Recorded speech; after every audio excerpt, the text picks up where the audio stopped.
Mhm. Uh-huh.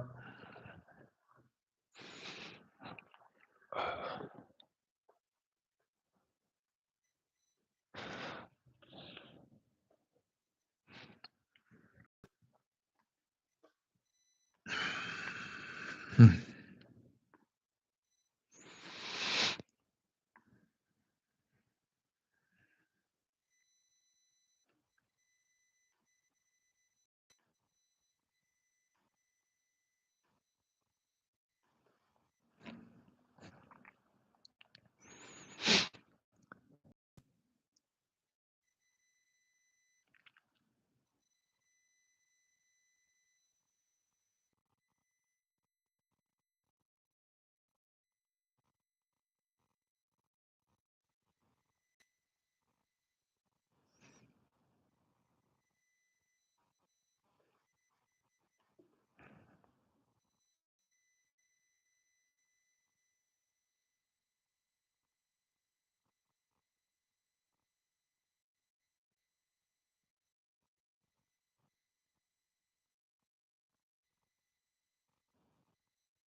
Give it a couple more minutes.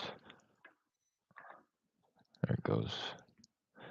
Just wasn't really getting anything. Usually I'll at least be getting some voicemails coming through.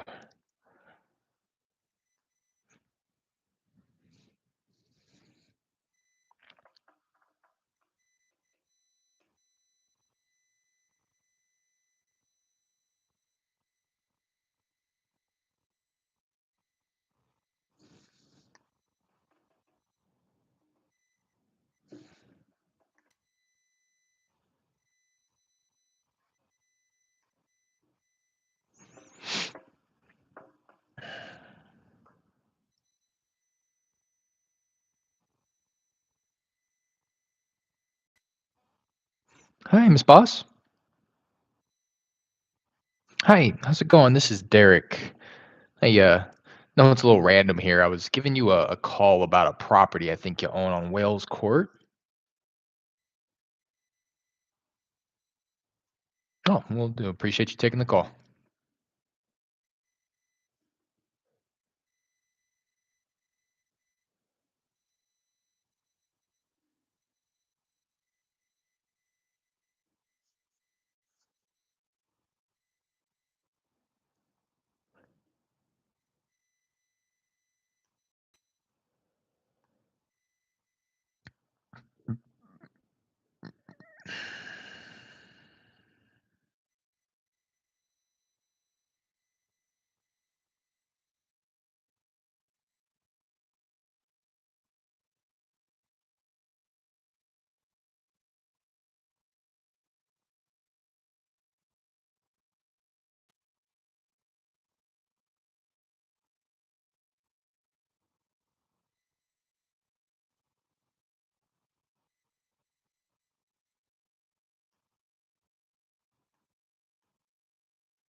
Lots of voicemails.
All right. Hey, Bobby. Hey, how's it going? This is Derek. Hey, no, this is Derek. I know it's a little random here. I was giving you a call about a property I think you own on Creek Manor Drive.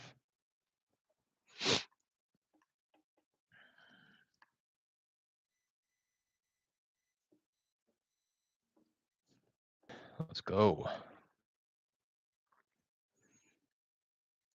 Running it up.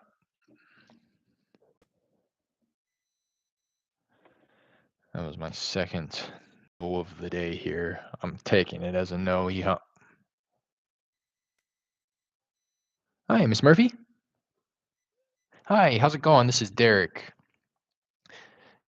No, it's a little random here. I was giving you a call about a property I think you own on Lakecrest Drive.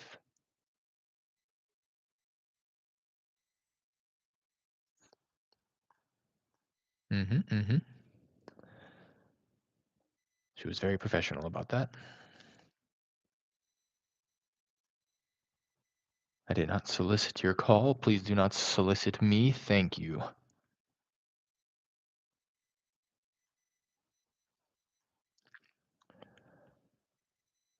Third contact of the day. Correction. Third no of the day.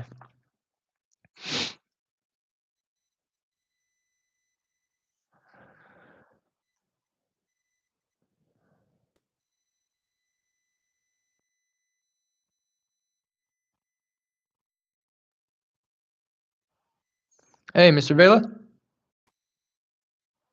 Hey, is this Mr. Vela? Oh, I'm sorry about that.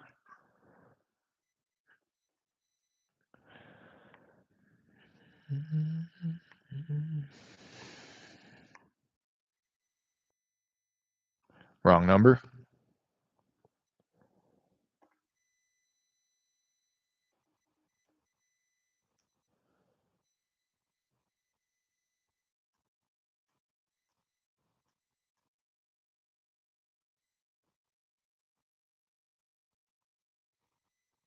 Hi, Joanne. Hi, how's it going? This is Derek. Hey, yeah, no, it's a little random here. I was giving you a call about a property I think you may own on Thicket Lane. Yeah, we're just calling around. I wanted to see if you might have any interest in receiving an offer on that property there. Yeah, we use an online provider. It usually kicks back a good amount of numbers for the properties that it's associated with. Sometimes we get lucky. In this case, it sounds like I did. Have you ever given any thought to selling?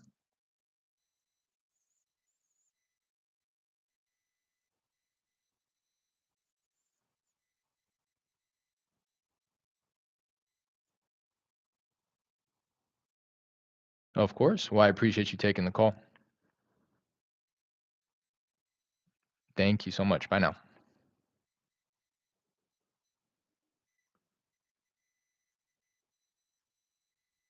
You're up 3 calls. It's good I had late start. Make it four, CDL.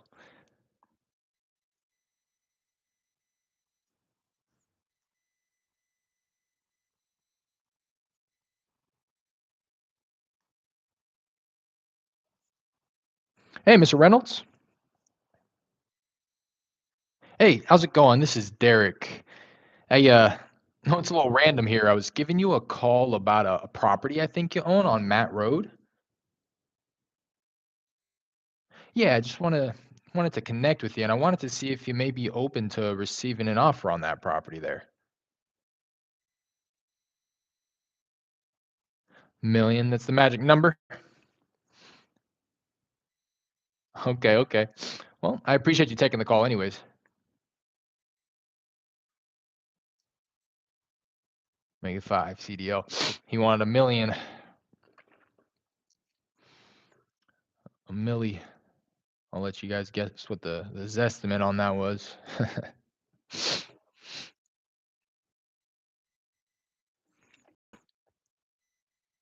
Hey, it's Miss Walsh. Hey, how's it going? This is Derek. Hey, no, it's a little random here. I was giving you a call about a property I think you own on Dale Hollow Lane. Oh, okay, okay. Yeah, I wasn't sure if it was yours or maybe a rental of yours, but completely understand. Completely understand. Gotcha, gotcha. Okay. Well, I appreciate you taking the call. Very good. Got it, got it. Okay. Well, thank you again for taking the call. I hope you have a good one. Bye now. I was saying this the last video. It's always reassuring to like get a type of response that you were wanting to hear, although it's not just because it's aligned with the list that you're calling. So this is a what do they refer to this as? I got this one from Jamil Damji a while ago. It's empty nesters. So it's people of a certain age who live in like uh, a fairly big house. So like I put a minimum on the square footage, like 2,000 or something like that. And then household size is something that you can filter in batch. And I think I put like two max, and then like a minimum amount of bedrooms, like three minimum bedrooms or something like that. I don't remember the exact filters, but it's essentially alluding to um, an empty nester. If you're not familiar with the term, it's like a parent who raised their children in this house. The children grew up, went off to college, moved out of the house, and now the parents are empty nesters. Um, and the idea is that it's too much house for them, or they're reaching a certain age, and yeah, they want to downsize. Is pretty much like the motivation that I think you're shooting for in this type of a list. That or um, mobility issues as well. I don't think I put that filter on this one, but that is something else that you can filter in batch leads specifically. I'm not sure about other platforms like PropStream, but you can filter out by number of stories. So if you wanted to niche it down even further, you could say like a minimum of 2 stories. And for people when they age, getting up and down stairs becomes problematic. That and the likelihood of these people having high equity is also pretty good because of the implied length of time they own the property. So that's what I'm calling now. And the reason I say that is because it's always kind of reassuring. So the guy was just like, no, I'm fixing to retire in 6 months. I'm 69 years old. This is my only property, and I'm going to die here, is what he said. So again, it's not like, wow, a really hot lead, but it is at least like a little bit of a nugget, a little reassurance that, like, okay, the reason why I'm calling this list is kind of playing out. Actually, two of like the last four contacts.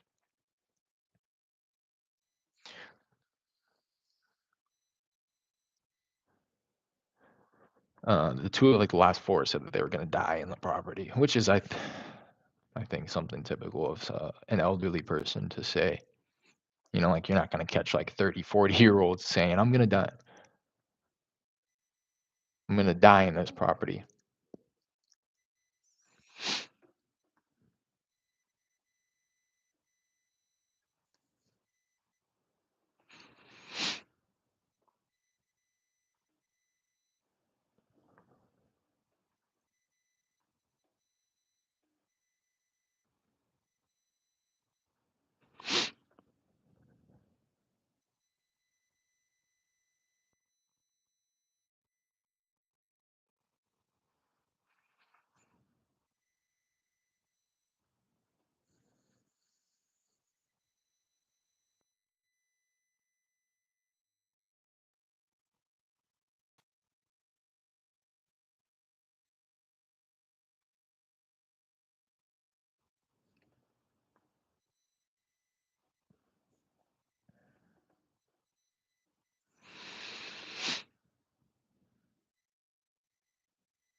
Sorry, this table's kind of annoying.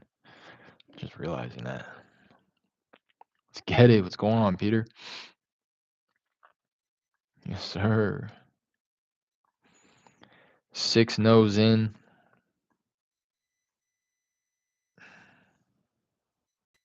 Been down for about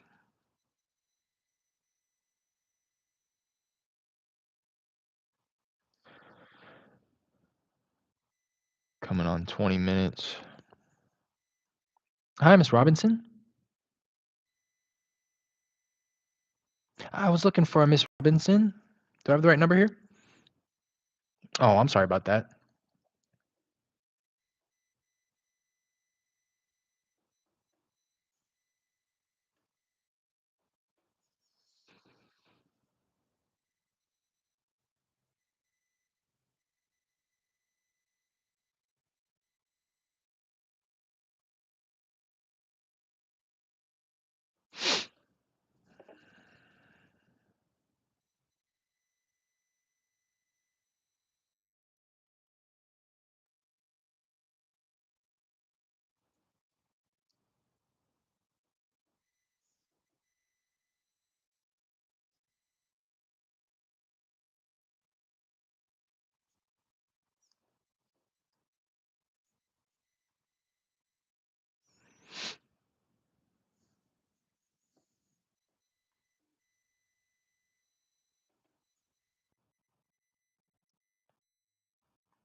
Yeah, a lot of voicemail.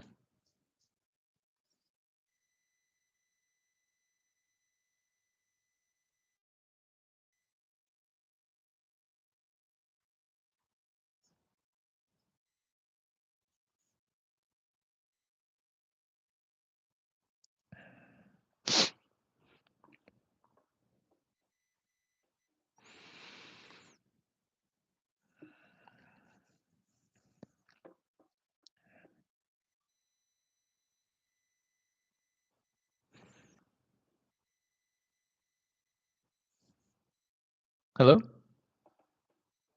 Hi, Cynthia. Hi, how's it going? This is Derek. Hey, no, it's a little random here. I was giving you a call about a property I think you own on Baffin Lane. Oh, I got the wrong number here? Oh, I'm sorry about that.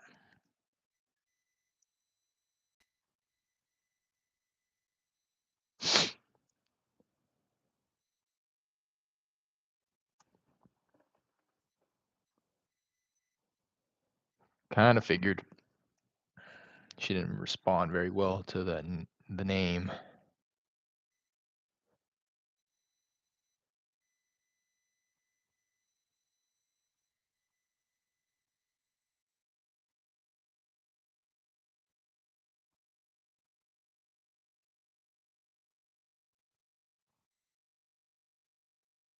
Hello?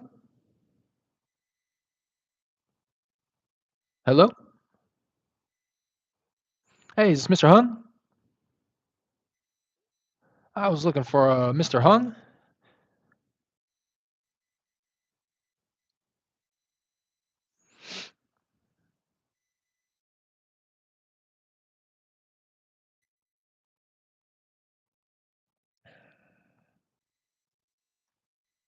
What a name, Mr. Hung.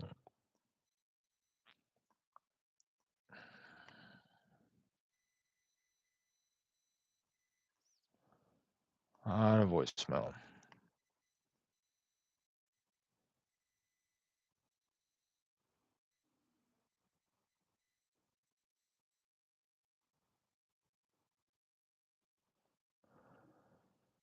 Give us a couple more minutes, see if it picks up. I realize, excuse me, that it kind of comes in waves. There's just like so much data in here, that I'm in a little free of like voicemails back to back to back to back, and then I might get like 20 contacts in 20 minutes. It's all about kind of taking the larger sample size. So this campaign has like close to 1,800 properties left in it, so don't want to like make any rash decisions. Just kind of let it play out.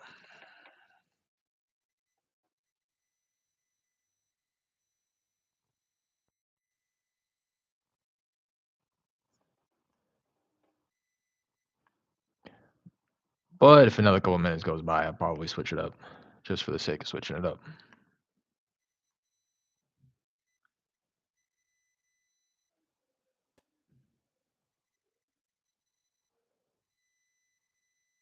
Uh,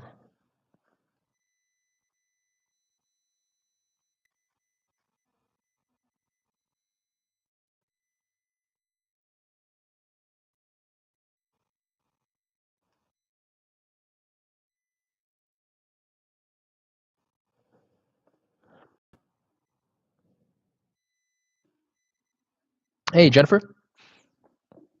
Hi, how's it going? This is Derek.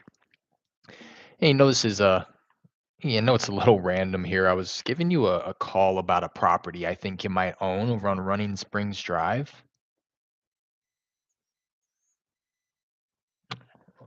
Of course, I appreciate you taking the call. Bye now.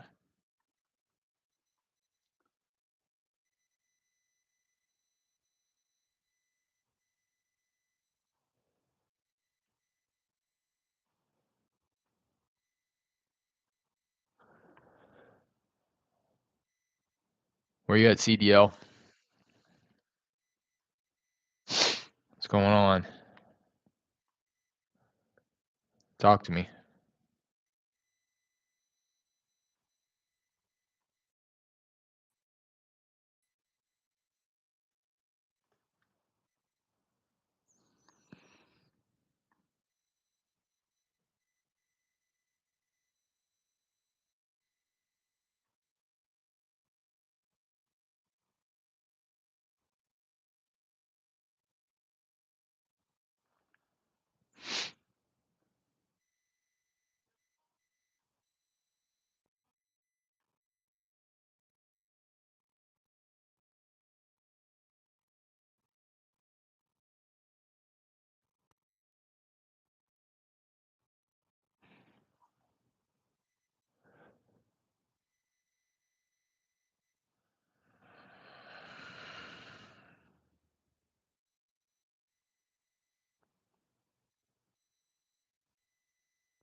Hey, Mr. Monday.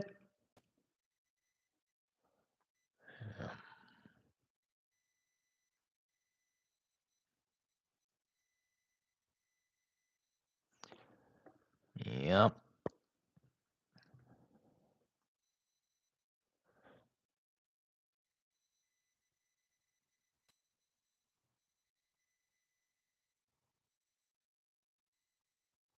Hello?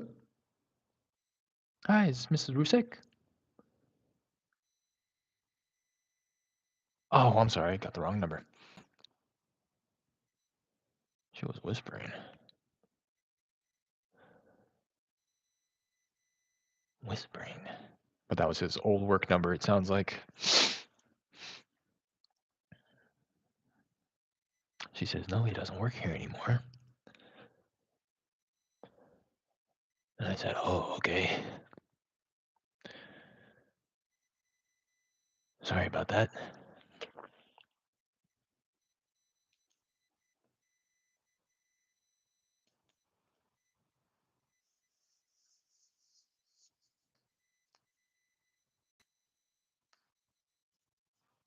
Hi, Ali.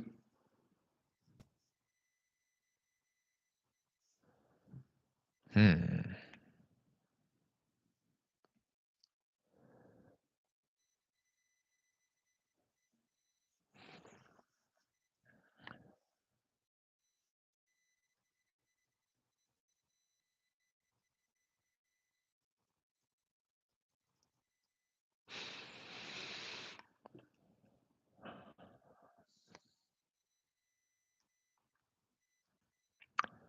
Wrong number. That's something else that I've always kind of taken note of is that when you dial through the list for the first time, it's going to be like a little bit like this, a lot more wrong numbers, a lot more voicemails. Hey, Mr. Lopez. My name is Derek. I know it's a little random here. I was giving you a call about a property I think you own on Seegers Trail Drive.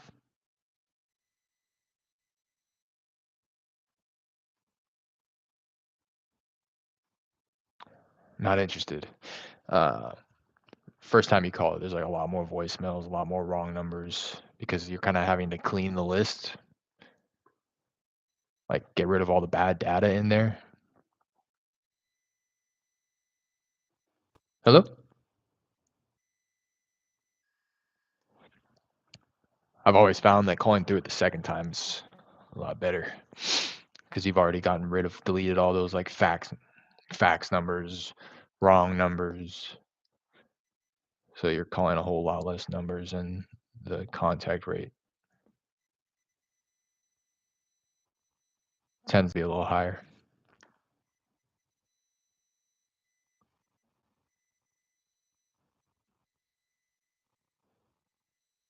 Hello?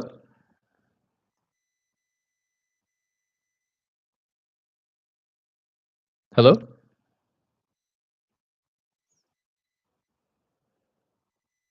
D Watson, appreciate you keep going. Of course, appreciate you. Thanks for hopping on.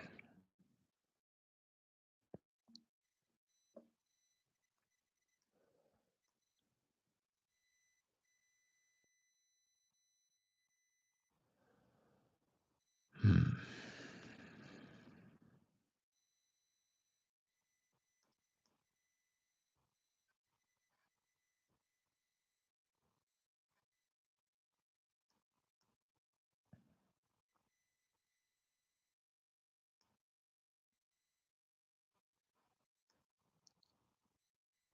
Whoa.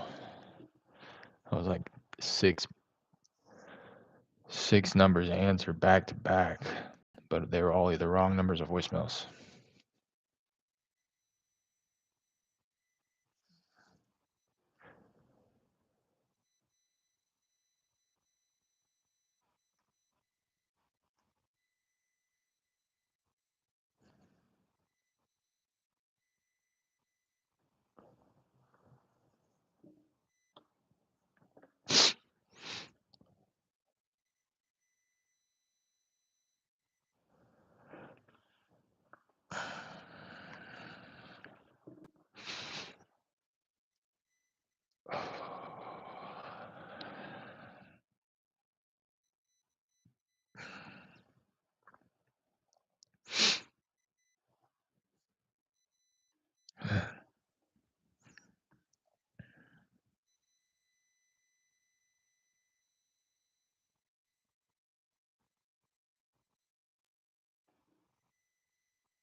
I'm sorry, is this Carl?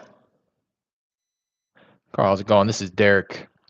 Hey, this is a little random here. I was giving you a call about a property I think you own on Point Clear Drive. Yeah, just wanted to connect with you, and I wanted to see if you might be. Hello?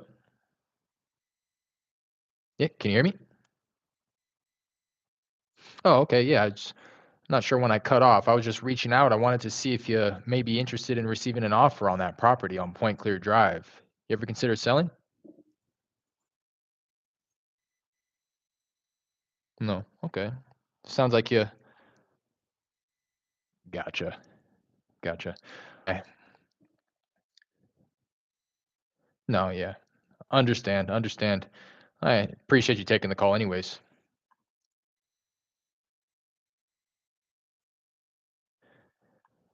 Yeah, for us, it really does depend. I don't know if you get these type of calls, but truly, it just depends on the current condition of it. So, we'd have to learn a little bit about it, see if it's something that would even kind of qualify to be added to the portfolio. I wouldn't, and nor am I, typically allowed to just throw out a number without being able to honor it. Yeah.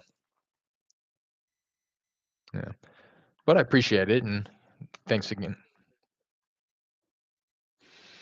Depends. We exercise different exit strategies, depending on the property, the location, whether we kind of enter into it, fix it up, and resell it, or possibly hold it long term as a rental. And that's kind of typically what I was referring to with the portfolio there.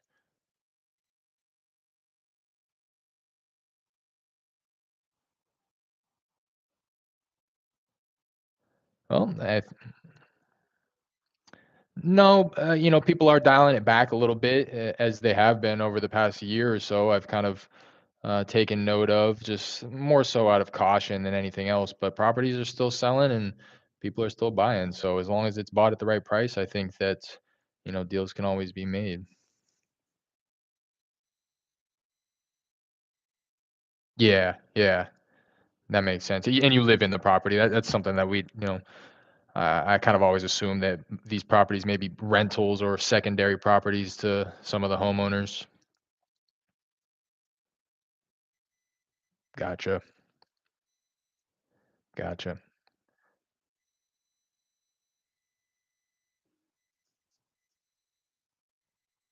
Ability.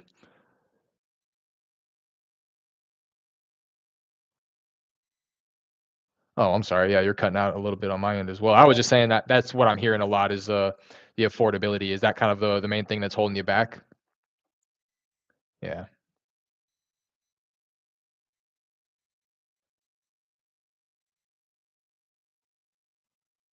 Right.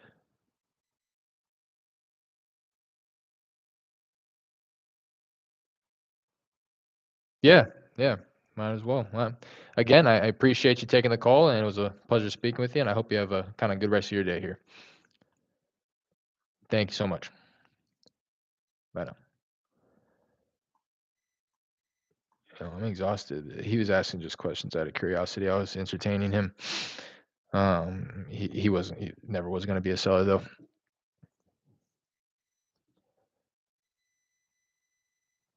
Just kind of an opportunity to practice my script. I always look at those as just kind of opportunities to practice my responses to some of those questions because people are going to have those questions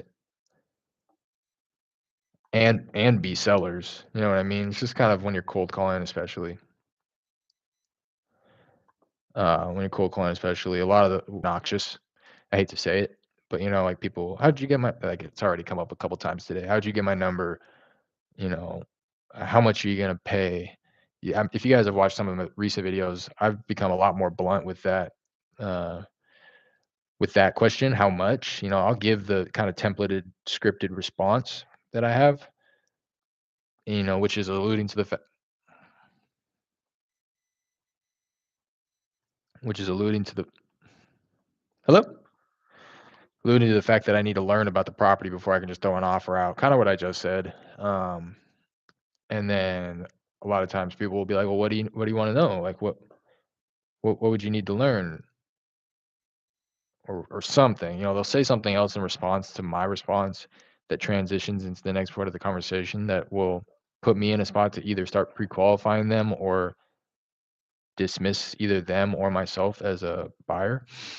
Um, and how I've just been straight up asking, like, before I waste any of your time, is this something that you're seriously considering? Because I can hear it in their tone of voice when they ask, how much is your offer? Or, the small back and forth that leads up to that point of the conversation. I can pretty much tell when people are not truly serious about it. And I've just been asking those people, like, hey, is this something that you're seriously considering before we get into this? And like 9 times out of 10, they'll say, no, I'm not really interested. It's like, all right, that just saved us both a lot of time.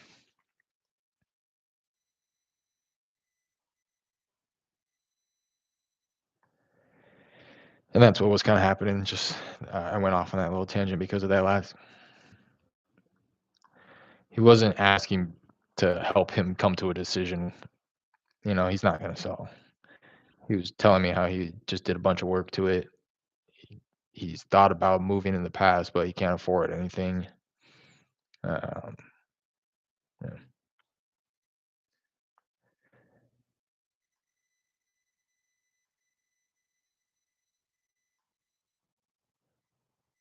And some of these people, they're not going to obviously be like, yeah, I'm ready to sign and sell right now. But in calling, I've just raised my standards a little bit. I'm not trying to, like, some people I will put in for follow-ups and check in every 3, 6 months. But I really only want to do that if there's any hint of a deal actually coming about in the future. Like for that guy, I didn't just like his whole demeanor gonna sell ever. So there was no point in me. Hello? People will say that they're not ready for another. Oh, that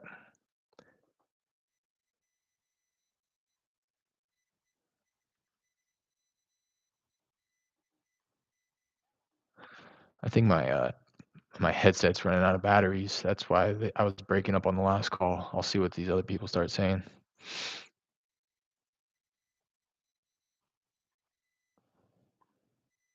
But I was gonna say you'll see me on here. Some people talking about they probably won't be ready for another year. Somebody the other day said like 18 months, year and a half. But shoot, you know what I mean? If we're cutting the follow-up time in half, a lot can happen in a year.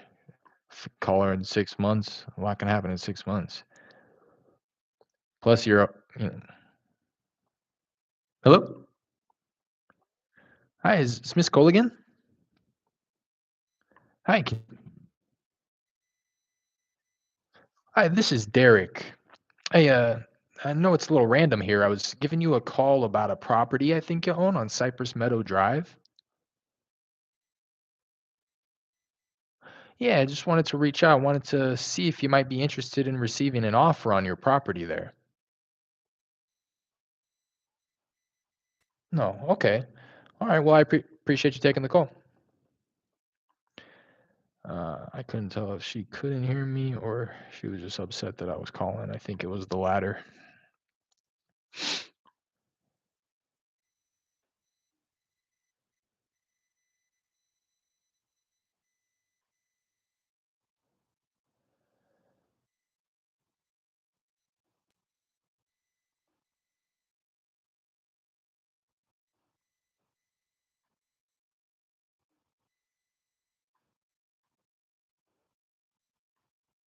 Hey, Alan. Hey, can you hear me? Hey, how's it going? This is Derek. Hey, no, it's yeah, no, it's a little random here. I was giving you a call about a property I think you own on Independence Parkway North. Oh, I'm sorry about that. Figured two. That number was funky. It ended in 1268.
Hey, Pamela. Hi, how's it going? This is Derek. This is Derek.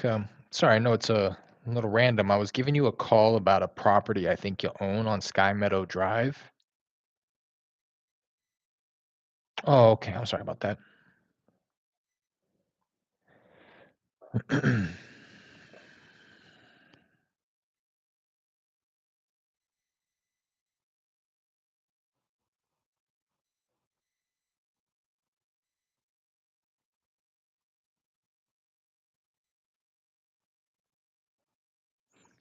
Hey, is Mr. Meredith? Oh, I'm sorry about that.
Yeah, come on.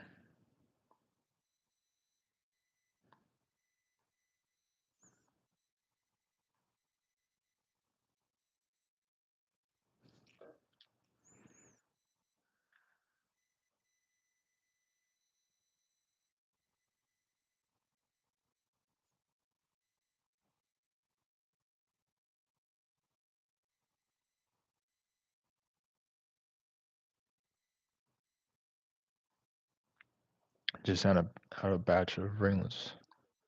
Now we wait. Okay. Okay. Hello? Hey, is Mr. Turner? My name is Derek. I'm sorry, I was looking to get a hold of the owner of a property on Hickory Point Road. Oh, okay. Thanks for taking the call.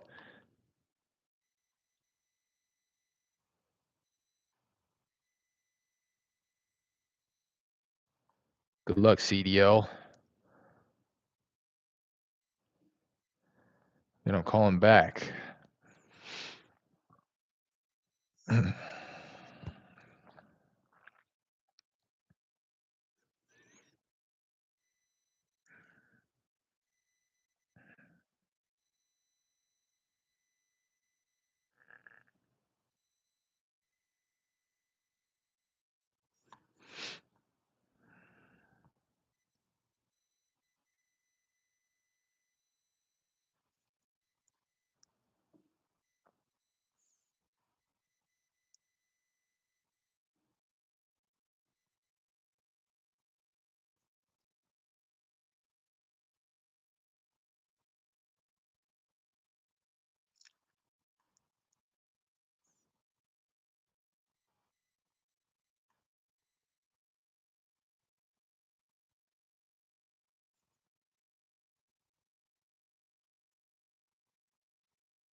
Hello?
Hello?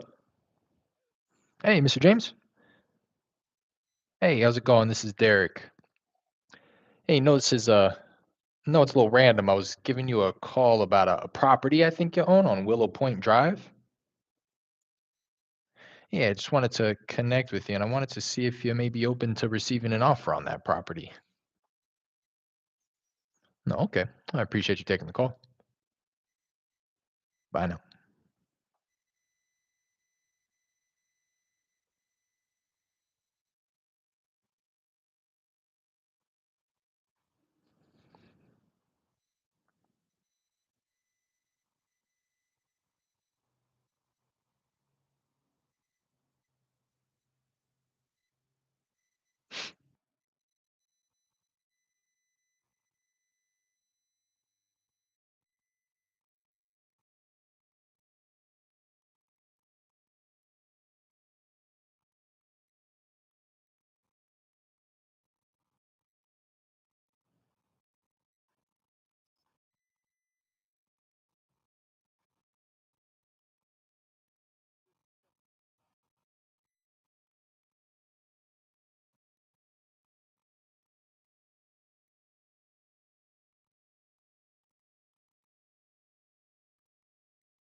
What up, Jose?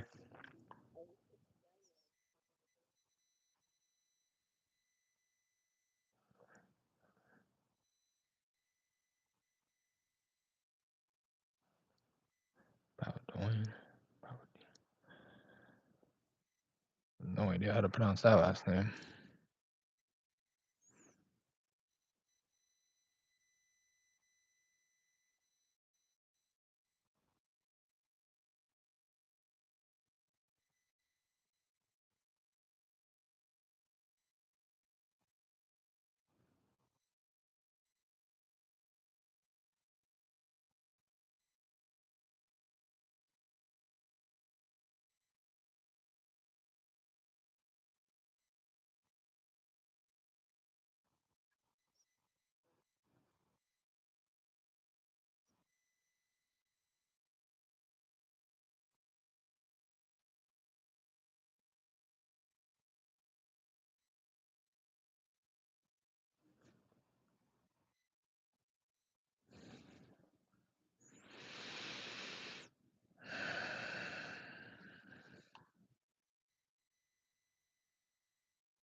Hi, Deborah. Hi, how's it going? This is Derek. No, it's a yeah. My name is Derek. Oh, no company. It's just I'm calling on behalf of myself and some partners here, and just wanted to reach out about a property that I think you own on Lost Meadow Lane.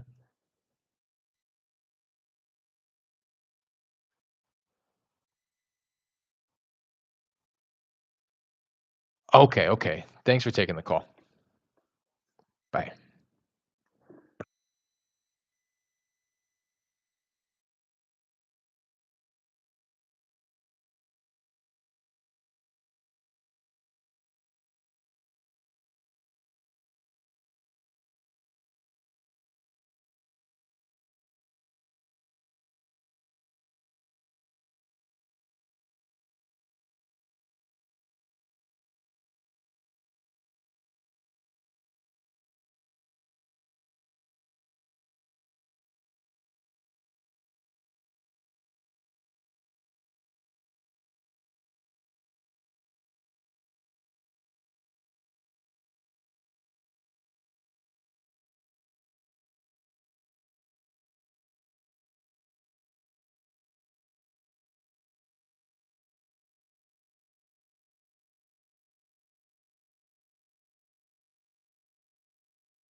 Hello? Yeah. Yeah, that's annoying. I'm assuming you can hear me now, right?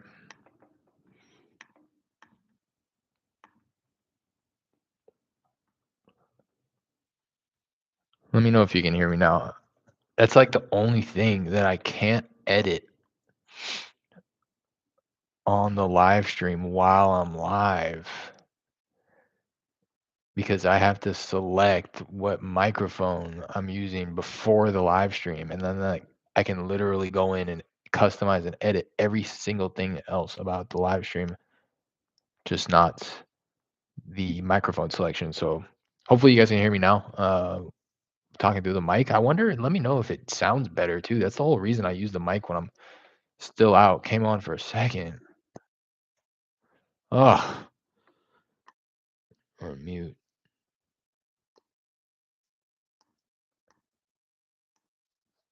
Yeah, I'll be right back.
All right, can you hear me?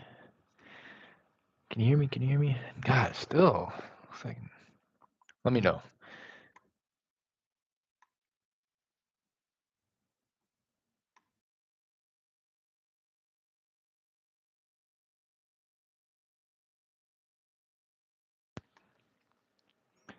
Because now.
What about now?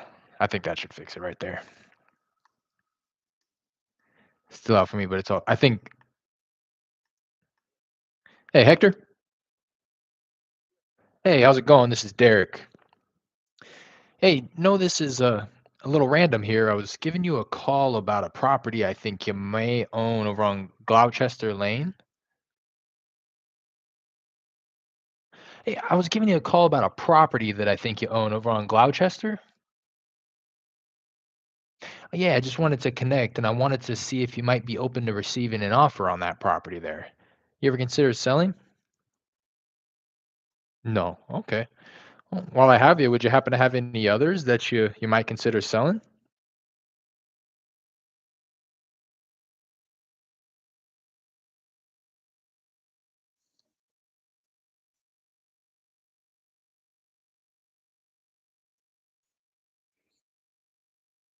Yeah, of course. We would only want to, move forward if it made sense for for both parties. I mean, did you have one in mind that you would want to sell in the near future?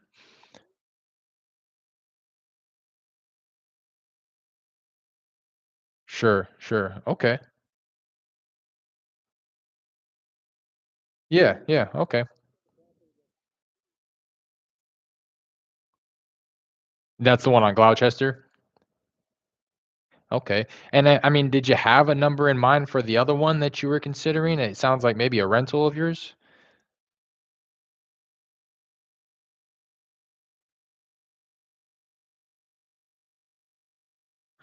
Yeah, yeah. Uh-huh. Okay. Yeah, I mean, without knowing the property at all, I wouldn't be able to tell you where we would be, but let me ask, when is that tenant's lease up? Is it, are they month to month or are they on a long-term lease? I'm sorry?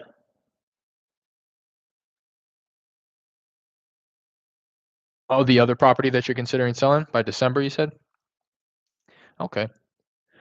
All right. Well, if it's all right with you, I'd love to just kind of reconnect. I know you're saying that you'll likely take a different route, but I would love to kind of just reconnect to see if it may be something that we could qualify to add to our portfolio. And in some cases, we may be able to work something out creatively where we can get you paid, a little bit more than what these other companies are offering.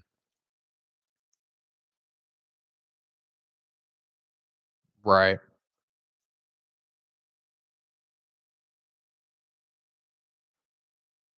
Yeah. Yeah. Yeah. Yeah, exactly. And you sound like a smart guy. And, I don't know who that other company was, but I do know that there's a lot of people doing what I'm doing, and they're not I guess you can say as smart as you are. They're hoping to get somebody on the phone that's willing to give their property away. But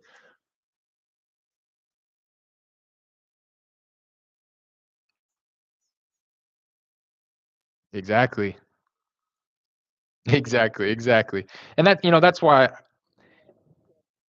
Right. And we, tend to tell everybody, I try to let you know up front, again, when I do call back and we revisit it, I'd love to learn about like the condition of the property to see if it's something that we're even interested in.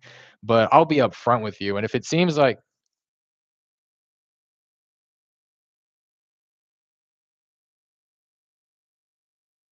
sure, exactly. And in those, right, right, right. Exactly. And in those cases, like you're mentioning, we probably would be able to offer you something close to what you're asking just because of the current condition. That's really what for us, the condition is truly what drives the offer on the property. So, I'll let you know up front if it's something that we're interested in or not. And then if you're not interested in the offer, then we kind of agree to disagree and go our separate ways. But what I'd like to do, you're saying kind of the end of December when you look to sell this one. Would it be all right with you if I kind of rounded back in 6 to 9 months and just pick your brain a little bit more and see where you're at with things? Okay. Okay. Again, my name is Derek. I appreciate you taking the call, and I look forward to speaking to you again. All right.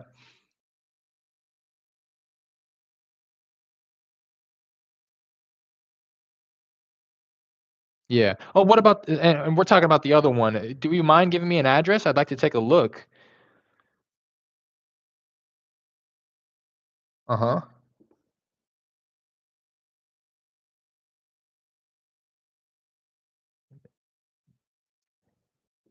Yeatmah.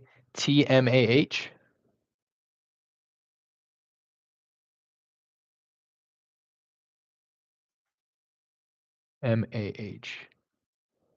Okay. Lane. All right. All right. I'll take a look. I'll take a look at that one and kind of just, like I said, kind of brief my underwriters on it to let them know that you're probably looking at something closer to the end of the year, and I'll revisit and give you a call back in about 6 months.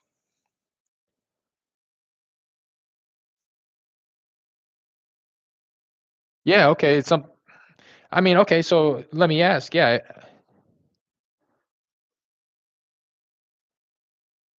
Yeah. Okay, so if the offer makes sense, you'd be willing to move forward a little bit sooner than December. Okay, okay. No, of course, of course. When's it kind of sounds like you're out and about. When's a better time? I'd like to kind of reconnect with you. I'll take a look on my end on everything that I can see on my computer, but obviously, it's not going to have all of the information about all of the work that you've done to it. So I'd love to kind of revisit. Are you available sometime tomorrow to reconnect? Okay, when's the best time for me to give you a call back? You're out of town for a week? Okay, okay. Yeah, of course. Okay. What about this upcoming Saturday?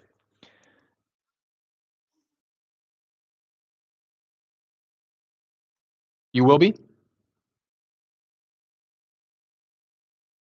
Okay. All right. Do the mornings or the afternoons work better for you? Mornings. Okay. I'll kind of take you down here for Saturday morning, and I'll try to have either myself or my partner reach out then and just learn a little bit more about the property. Okay. All right. Talk to you then. Bye now. I could have continued the conversation, but he's like at a job site. I guess that's on me, but like I hate talking to people like that where he's screaming. I just don't have his attention, is what it is. Um, but he was saying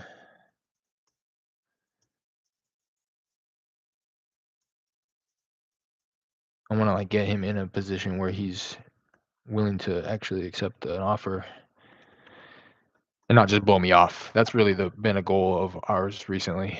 Is like I want the offer to be delivered. Like I want to go through the script. So by setting up a follow up call right there, it allows me to revisit it and be like, all right, yeah, and actually intro and run through the script.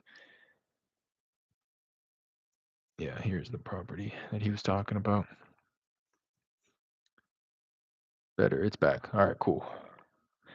Um, he was saying his wife lives in the property. He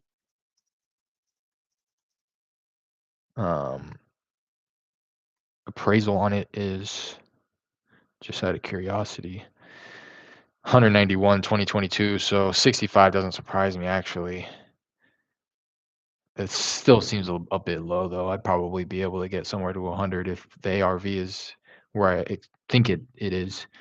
Um, Xenophax is very something like that, but rejected it.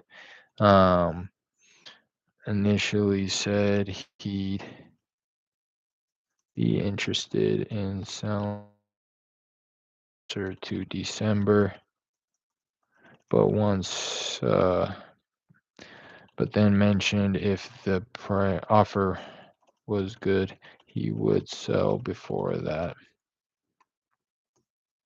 Um, eh,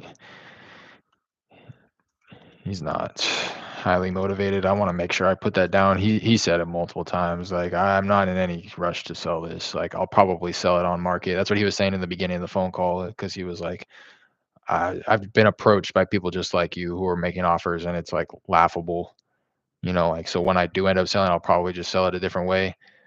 But again, somebody who didn't seem like he was overly motivated, which is another reason why I didn't like run through the whole entire script. But because he was just trying to pull a number out of me towards the end of the phone call, at least he's not highly motivated. Um,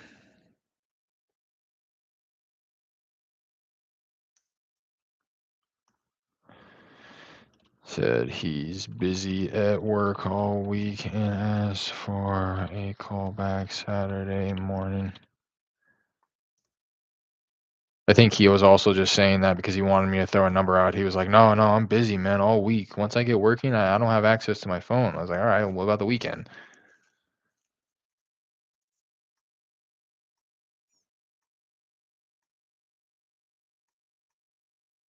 He'll definitely get an offer though, that's for sure.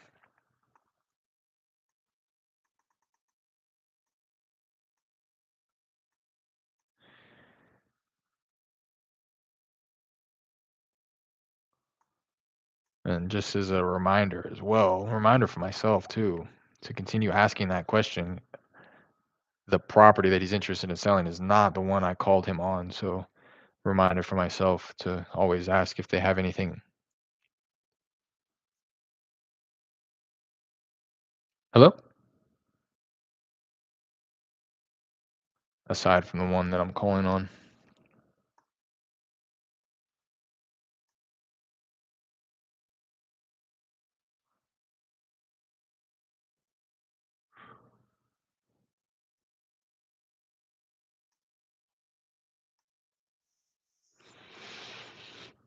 That's all good. One little semi lead on the day.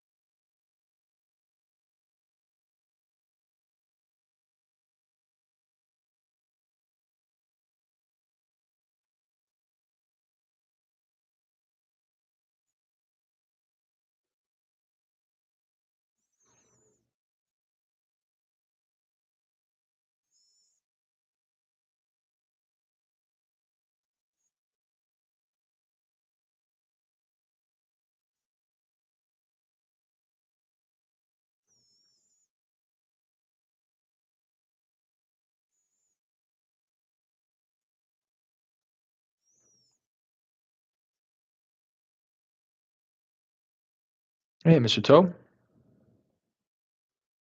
My name is Derek. Hey, no, it's a little random here. I was giving you a call about a property I think you own on Pecan Gap Drive. I just wanted to connect with you, and I wanted to see if you might be open to receiving an offer on the property there. Okay, okay. Well, appreciate you taking the call anyways.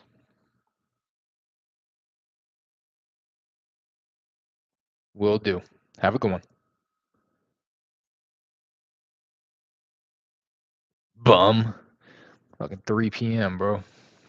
I hear sleeping.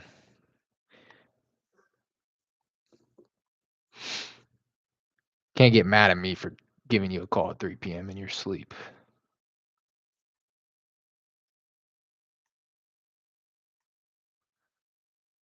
New to wholesaling. Want to learn as much as possible. Thanks for showing your skills. Thanks for tapping in, D. What market you in?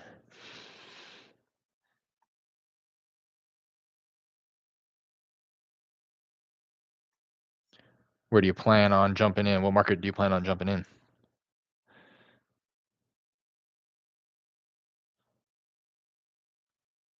And yeah, I'm giving it to you raw and uncut here. Definitely better instruction on YouTube than what I'm providing here, but this is the real where some other people may not show this type of stuff because it's not very riveting. You know what I mean? A lot of no's, a lot of people hanging up on you, a lot of like got like a little semi lead a minute ago. It's been about an hour and a half of dialing, but it's all worth it once you get that one person on the phone and they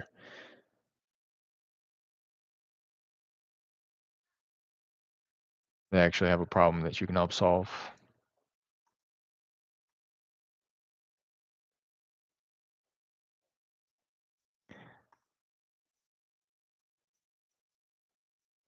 That guy who was upset too said he'll only sell if I give him 5 times the current value. Hello? Hey, Brian. Brian, how's it going? This is Derek. Hey, no, it's a little random here. I was giving you a call about a property I think you own on Bryanhurst Lane. Oh, okay, I got the wrong. I'm sorry about that.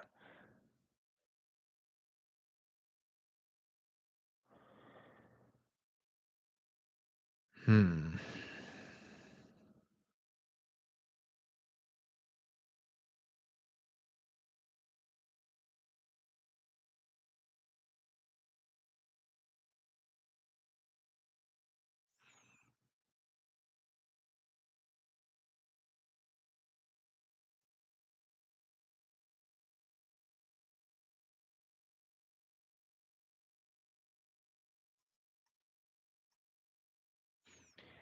Very new. Still not sure. Any tips to where to get started? Shoot. Yeah, I could tell you that you can get started today. You can pick a market, just pick a market. Literally pick a market.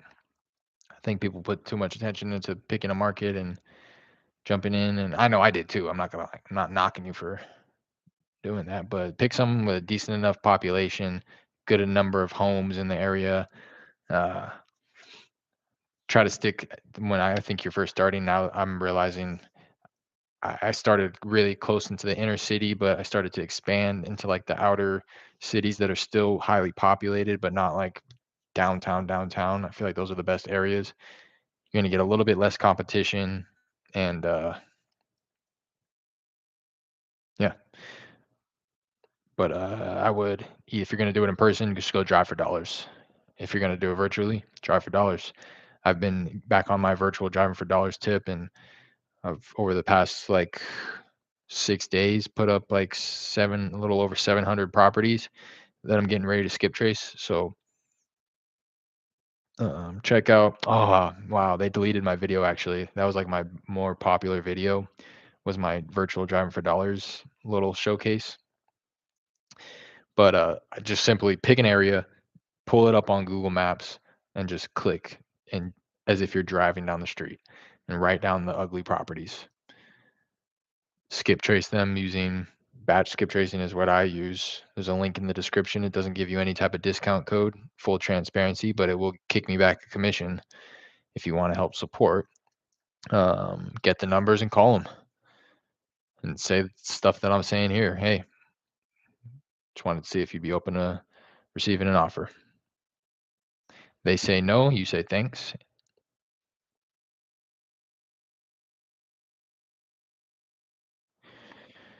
They say yes, you figure out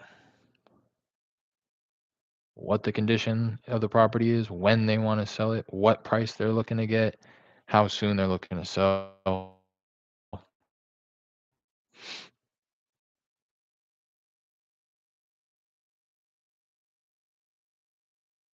Hey, Mr. Hutchinson. I was looking for a Mr. or Mrs. Hutchinson. Do I have the right number here? Oh, I'm sorry about that.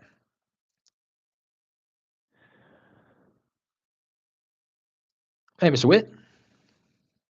I was looking for a Mr. or Mrs. Witt. Do I have the right number here? Oh, I'm sorry about that.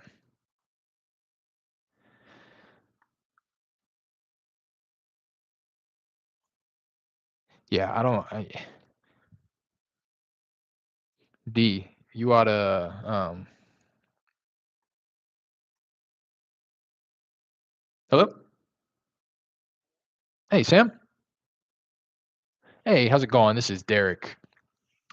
Hey, it's a bit random. I was giving you a call about a property I think you own on Kentberry Court. Yeah, just wanted to connect with you real quick and wanted to see if you might be open to receiving an offer on the property there. No, okay. While I have you, would you happen to have any others you might consider selling at the moment? No. Okay. Well, I appreciate you taking the call. Bye now.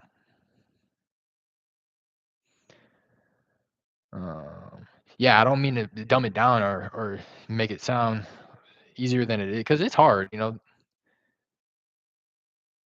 Hello? I don't want to obviously it's hard. I'm not here doing deal after deal after deal myself. Um, so I never want to sit up here and preach as if I'm some pro because I'm not. But that's why I say this is kind of the real and raw. It's like hours of dialing and just consistency is what I'm finding is really going to be the key component in everything. Are you using a dialer when you have them automatically on the phone ready to go? Yeah, Julian, I'm on a dialer. Call Tools is the dialer that we use. I've used Mojo. I would recommend Mojo to be honest. The only reason I switched over to Call Tools was because I closed my first deal. closed my first deal and was started to get cute about everything and started switching the softwares and stuff that I used. But Mojo was perfectly fine. I use call tools now. People use Zen Call, bunch of different dialers. But yeah, I'm on a dialer right now.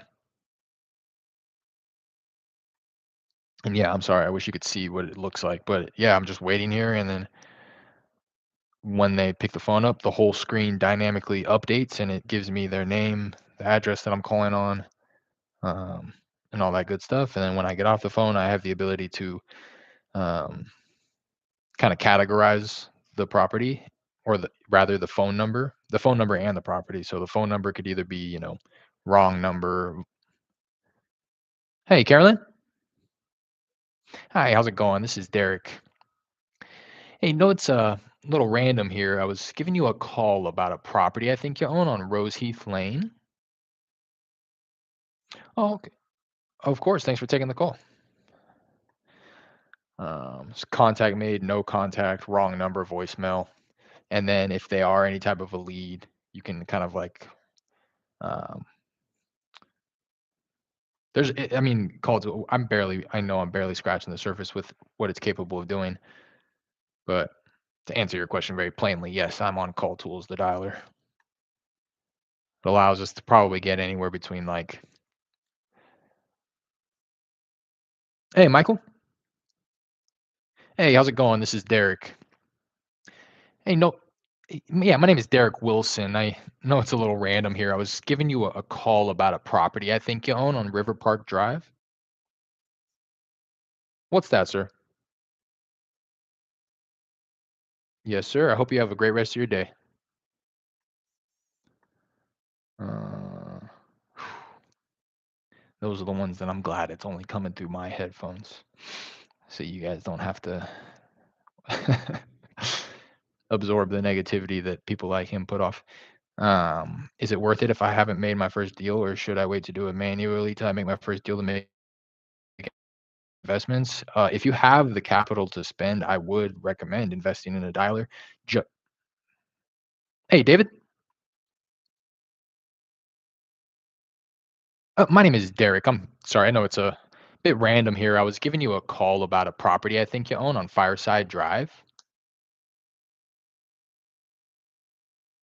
Oh, okay. I'm sorry about that. If you have the capital, I would recommend going into a dialer. Um, just know as well, if you have been hand dialing, you're going to call through about two, three times as much data. So not only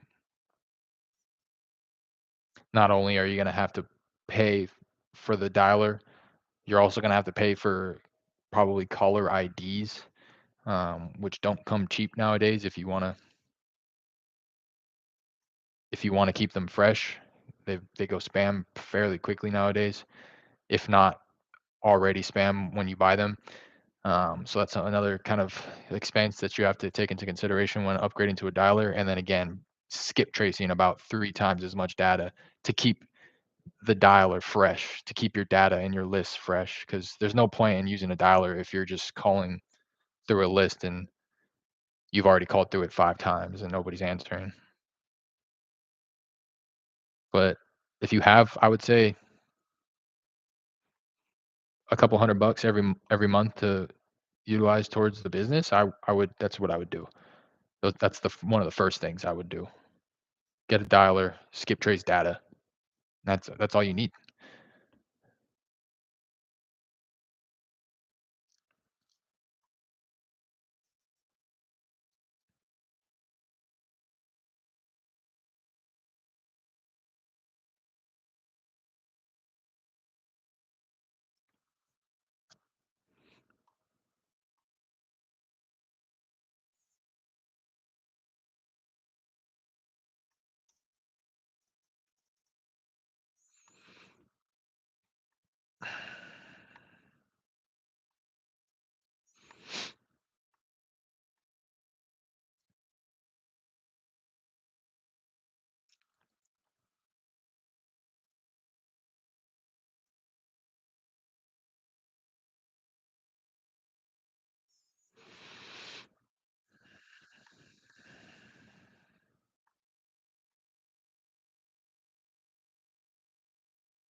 What about you, Julian? You jumping in the game too? What market are you in or intend on jumping into?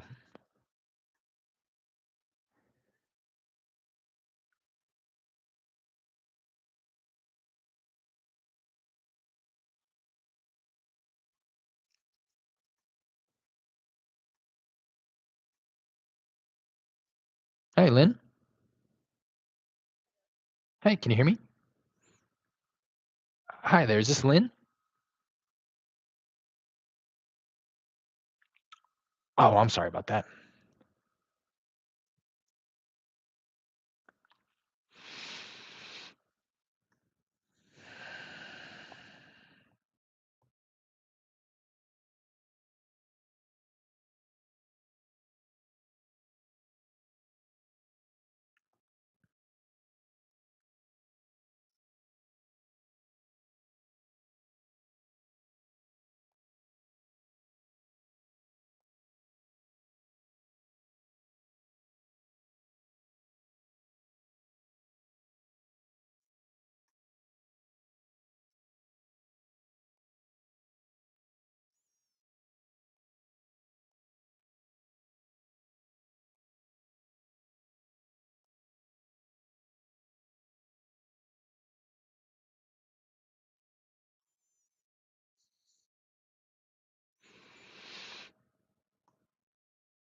Appreciate you guys for hitting that like button. I see it running up. That's love.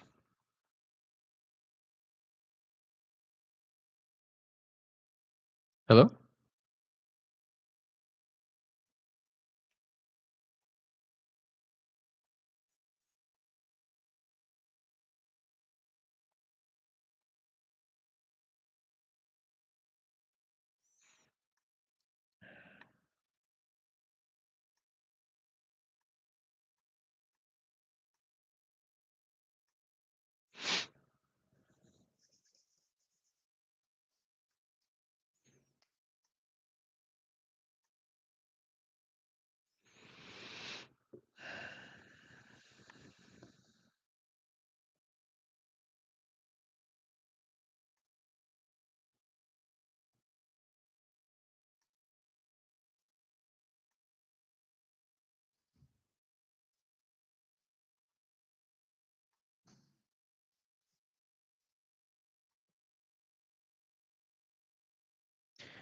New subscriber. We'll check out your other videos. Appreciate that, D.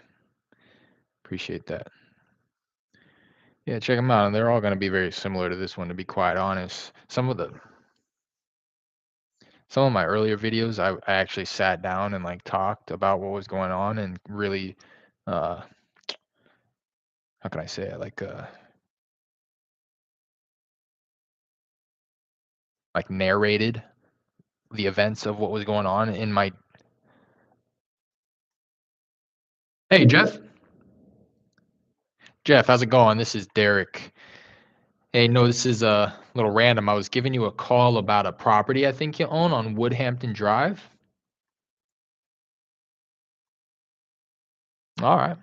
Very good. While I have you, would you have any others that you might be willing to let go of? No. Okay. Gotcha. Well, I appreciate you taking the call. Some of my earlier videos, I have a playlist actually titled "My First Wholesale Deal." That may be. I'm not gonna. To be quite honest, and it's not me like having imposter syndrome or anything like that. I'm just not gonna recommend my own content for like instruction because I know that there's other people out there who has far more experience that are that I've learned from. So like, why wouldn't I? Hey, Mr. Bartlett. Hey, how's it going? This is Derek. Hey, no, it's a little random here. I was giving you a call about a property I think you own on Birch Glen Lane. Yeah, I just wanted to connect with you, and I wanted to see if you may be open to receiving an offer on that property there. No, okay. Sure. You think you may be interested in the near future at all? No. Okay. Well, I appreciate you taking the call. Uh-huh. But what I was saying was the playlist title of my first wholesale deal. It is kind of cool to reflect on. That's really why I started this whole thing in the first place. Was I wanted to document the process. So I started this before I did my first deal. Since then, I've done four, which is cool. Now that I say that out loud, but it was really just a hello. Hey, Brian. Oh, I'm sorry about that. It was really to hold myself accountable and document like the early phases so that I could one day in the future look back and be like, wow, that's how I sounded on the phone, or like, dang, that was my first deal. Hello? But that one is cool because I don't think I got the actual recording of me locking it up, but I had a lot of conversations like with the title company, with the buyer, with the tenant, which was the property owner's daughter who actually lived in the property. The seller himself lived like an hour north. Hello? So for all intents and purposes, the daughter was the tenant. Hi, I'm so sorry. I dialed the wrong number here. You too. Um, I haven't really myself gone and looked back at those videos, but because now that I'm thinking, I closed with a title. I closed with a title company, and that was the only time I closed with them. Hello? Hi, is this Mr. Permenter? My name is Derek. I know it's a little random here. I was giving you a call about a property I think you own on Misty Meadow Lane.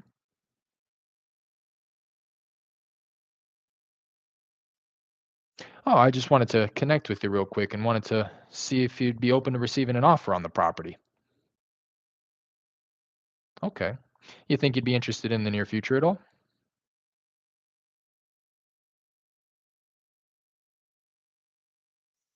Gotcha. A little further down the road then. Okay. Okay. All right. Well, I appreciate you taking the call anyways. You as well. Uh, so those are the type of calls that I wish you guys could hear. It's just so funny to me how people are. So I started that conversation and he was like, yes. And I said, I'm calling you about the property. And I intentionally like phrase it as a question, but it's really not a question. So people who are smart like him, they don't say anything. I was like, I'm giving you a call about that property. Hi, Patricia. Oh, I'm sorry. I was looking for a Mr. or Mrs. Apuzzo. Do I have the right number here? Oh, I'm sorry about that.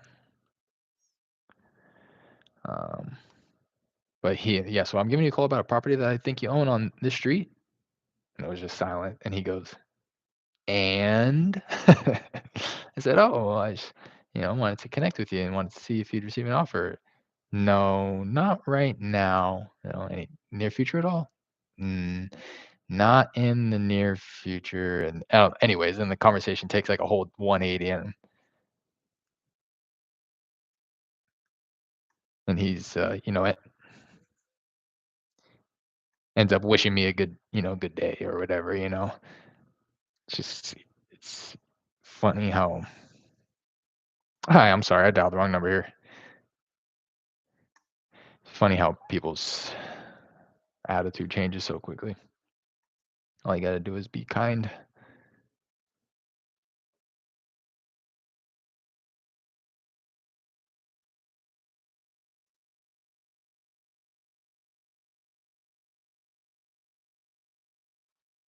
Hey, Julie. Hey, how's it going? This is Derek. Hey, no, it's a little random here. I was giving you a call about a property I think you own on Badger Forest Drive. Bye now. Not interested. But yeah, those ones are cool. The can never get a word in here. It's like when I want to talk, people are answering left and right, but I'll sit here in silence and hello? Hi, is this Mr. or Mrs. DeHeck? Hi, how's it going? This is Derek. I know it's a little random here. I was giving you a call about a property I think you own on Cypresswood Drive. Oh, okay, okay. Yeah, I just wanted to reach. Very good. I appreciate you taking the call.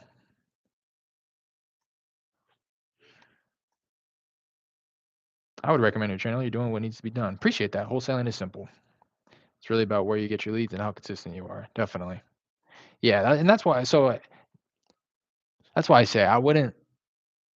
There is higher quality content in terms of one, the quality audio and video, but two, like getting straight to the instructions. So for somebody who's just starting out, I wouldn't recommend sitting and watching my 3 hour live streams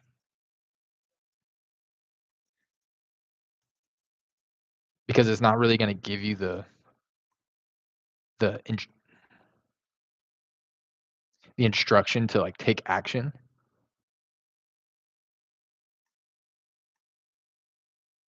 But I would say that I know a lot of you guys hop on here and like dial with me, or like if you're, I know people drive, like I would do that sometimes. I got this.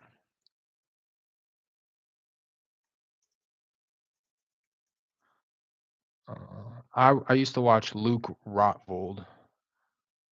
He's a YouTube channel, and he did this, and I thought it was so unique. But at the same time, like you're saying, who just said that CDL, like this is exactly what I wanted to see when I was starting to make. Hello. When I was starting to make calls myself, I just wanted to see somebody make the calls. You would always see people following up with hot leads or closing deals with hot leads, but it's like, no, like, what are you saying on the cold calls though?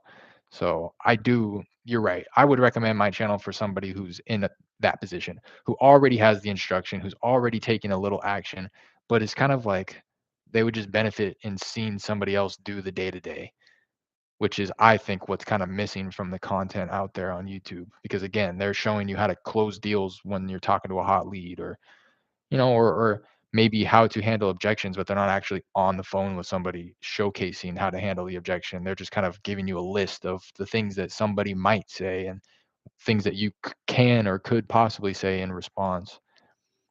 But like I say, I'm giving it to you raw and uncut. This is just me working essentially, me going to work every day.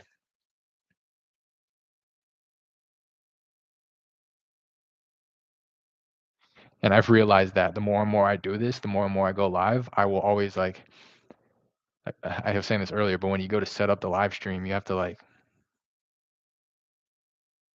hello, you have to like, okay, which playlist is this gonna go into? What's the title gonna be? And sometimes I go into it like, well, I feel like I'm probably gonna do a little cold calling. Maybe I'll do some follow up. Maybe I will call the title company. Maybe I'll reconnect. Like I've been having difficulties like with those type of details before I hop in because again, essentially, it's just me working. Like I don't know what my workday is going to consist of, so I can't really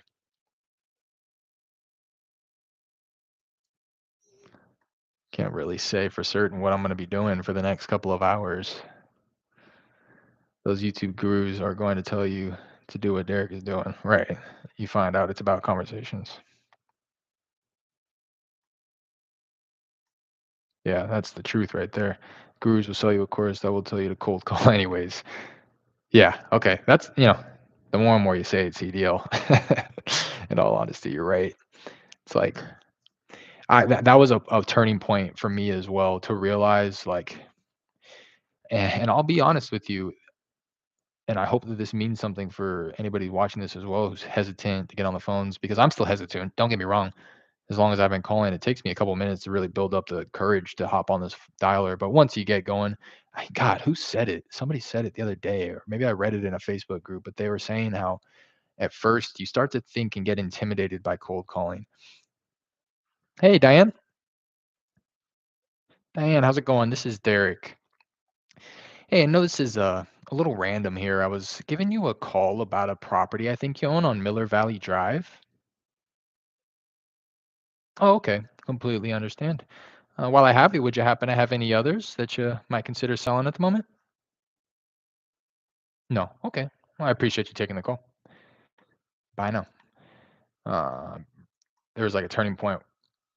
Anyways, the woman's post I was reading was like, at first you start to get intimidated, and then you build up the courage to actually get on the dialer, and then you have the first phone call, and you get your first no. And then at one point in your dialing session, you start to get bored. And boredom, like, supersedes the anxiety. And then at one point, you're kind of hoping that somebody answers the phone, because it's like, gosh, like, I built up all this courage to get on the dialer. Now I wanna be faced with something new to me. I want somebody to give me an objection so that I can practice how to handle it.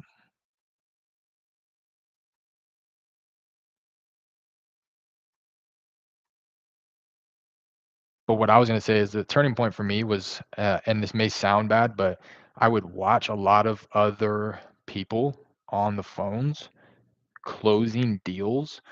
Granted, they were lay down sales, highly motivated sellers.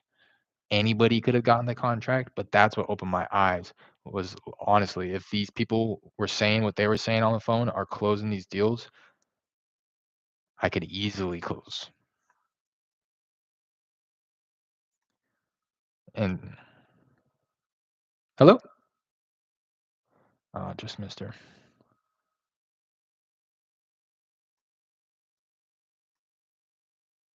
That and what else was I gonna oh, and just listening to the lay down sales, the highly motivated sellers.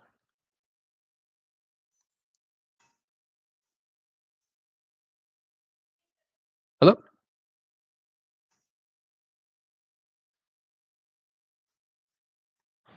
Um, you start to realize that there's people actually out there, like the people who you see on these videos, the lay down sales, the low hanging fruit, and it's like, wow, if I can just get one of those people on the phone, you're telling me that's how the conversation's gonna go, and it does go like that.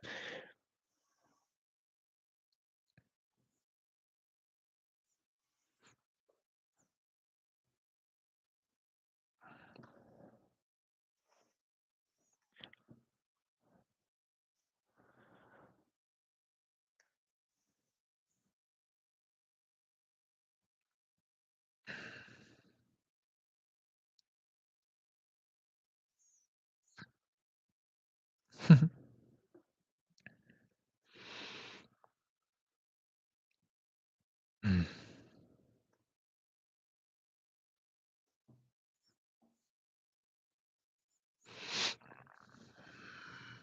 And I think at least for me, I was gonna say you to generalize it, but for me at least, I got over the whole people being upset or cursing you out or got over that pretty got over that pretty quickly. Um, well, not pretty quickly, but once I had a conversation with a true motivated seller, you'll never know. You'll always hear it like, "Oh, you got to talk to motivated sellers." You'll never understand what that means until you actually get one of those people on the phone. But then once you do get them on the phone, it all makes total sense.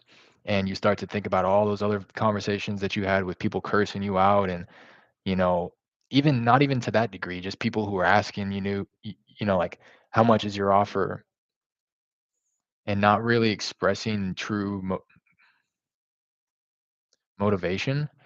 Um, you can kind of reflect in hindsight after you have a real conversation with a real motivated seller, you start thinking back and you're like, oh, wow, like none of those people were actually leads, like this is a lead. That's why I say like some of these conversations when I'm cold calling, they evolve a little bit, they unfold and I get a little bit of information, but um, that's all I'm really looking for right now anyways, just to kind of make that touch and sift and sort through these. And then we'll focus on the follow-up game on the back end. All I want to know is this property owner. this is their phone number. I talked with them and they were saying these things about possibly selling the property. I'll try to extract as much information as pre-qualify as much as possible.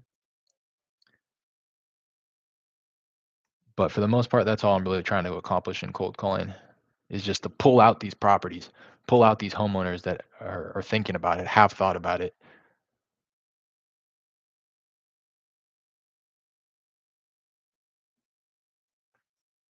But again, until you have a conversation with somebody, and I'll always compare it to my first deal. Um, that's when I truly it clicked for me. Like, oh, that's what motivation sounds like. Hi, Miss Strohall. I was looking for a Mr. or Mrs. Strawhall. Do I have the right number here? I'm sorry about that. Strawhall. Strawhall. But my first deal was the only time or the first time I talked to somebody truly motivated. So, hello? Hey, Orlando. This is Derek. Hey, no, it's a little random. I was giving you a call about a property I think you own on Drava Lane. Oh, lo siento, me llamo Derek. ¿Quieres vender tu casa en el calle de Drava or Drava?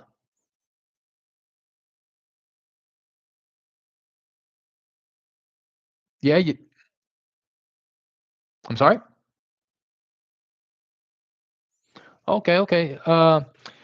Mi compañera Reina, ella habla español muy mejor con mí. She can reach out, okay?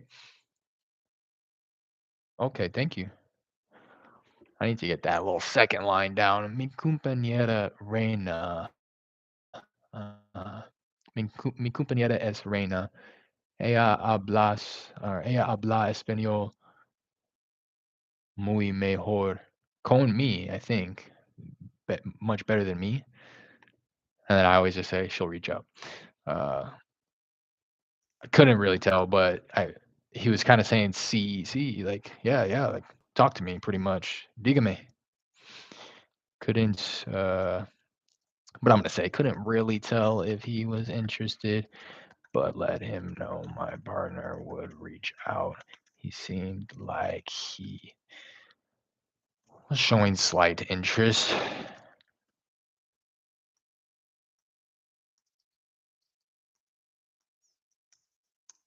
Again, that was a perfect example. Of these Spanish speakers, I'm really just trying to figure out that's your property. I'm talking to the right person, and you have thought about selling. All right, I'm gonna add you to the system, and we can follow up. And then at a later point in time, when they're like, "No, we've made up our mind. We're not gonna sell. Stop calling me." Then at that point, maybe we call in 6 months, 12 months, depending on the situation at hand. But if the property's beautiful, they just renovated all that good stuff. It's like, all right, yeah, they're not really a lead. But I will. I'm quick to add leads in the system, and we are attempting to be even quicker about deleting them if they're not true leads. So I wanted to real quick while I had this guy's address up, I wanted to pull it up in batch to see if anything else was going on with the property to see like, oh, then it's for sure worth following. I mean, it's follow up anyways, but I like taking a peek every once in a while. Owned it for 15 years. Estimated value on this one is 366. Again, this is a empty nester one. So they bought it back in '07. It looks like. So this is almost a 3,000 square foot property, 4 bedrooms. Batch has, um, I want to see, Batch has the household size of one. So whether or not that be accurate or not, that's how it's pulling that data. So Batch has one person, this guy who I just spoke with, living in this 3,000 square foot property with 4 bedrooms. Um,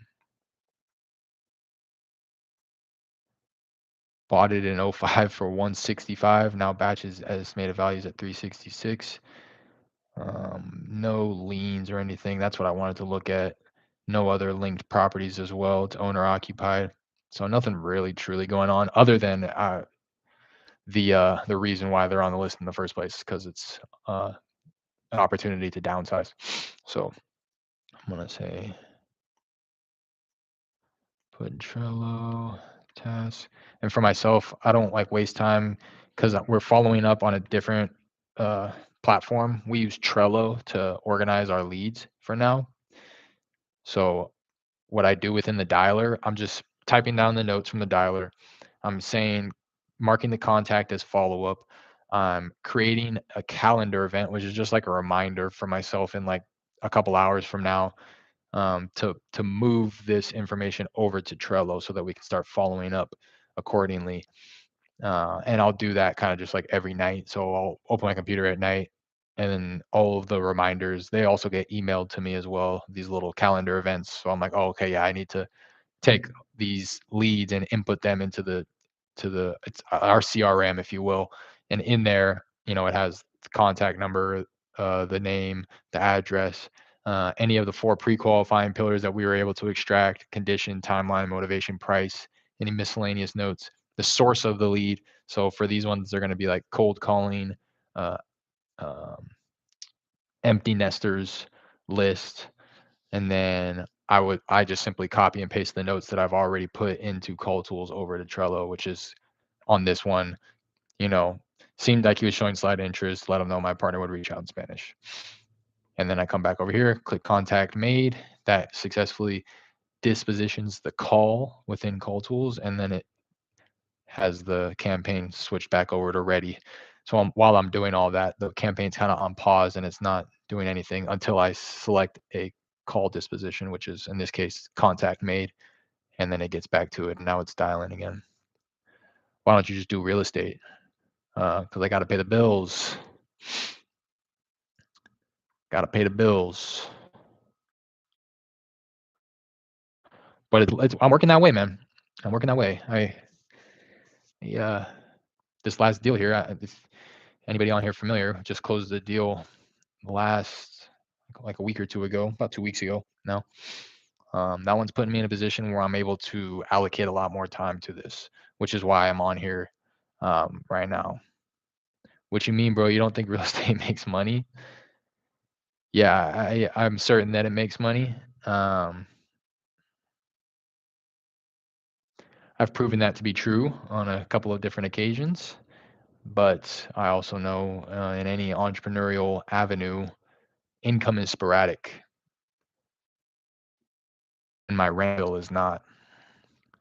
For some reason, it comes along the first of the month every month. I had to follow up about my landlord on that.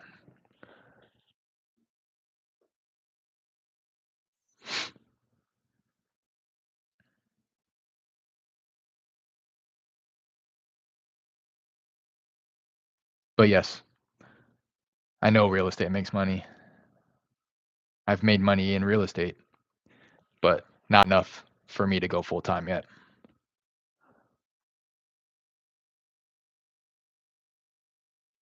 I'm in a peculiar situation, whereas I know other people are not.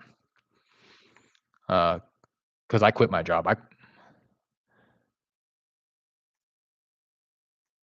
quit my job without having a sense of real direction of where the money was going to be coming from. And now it's like, I can't afford to go full time right now. But that's the goal. Oh, that's actually a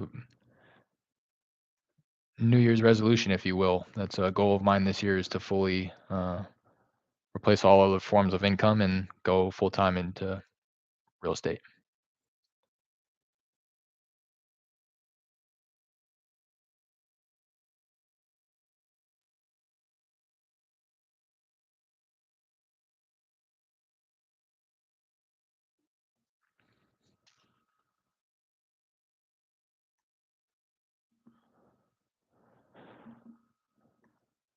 Any leads so far? Couple people. One Spanish speaker that I just talked to that I'll have Raina reach out to. Um, couldn't really tell. I never can, to be quite honest. Some of them are like crystal clear, where they're like, "Yeah, I want to sell." But this guy, he was like, I just couldn't continue the conversation. But it did seem like he said that he would be. Hello?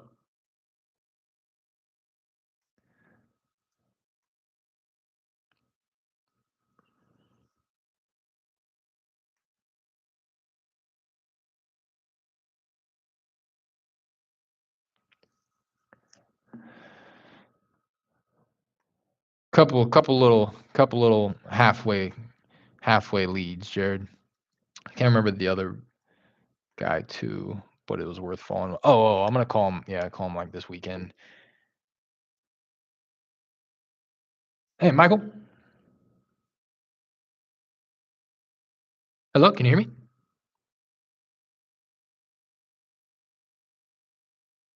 Hello. Yeah, hey, is this Michael? Hey, how's it going? This is Derek. I know it's a little random here. I was giving you a call about a property I think you own on Old Lodge Drive.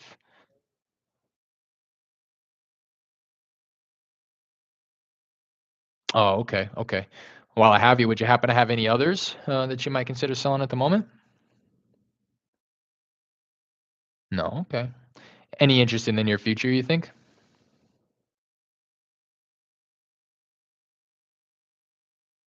Okay. Very good, very good. I appreciate you taking the call.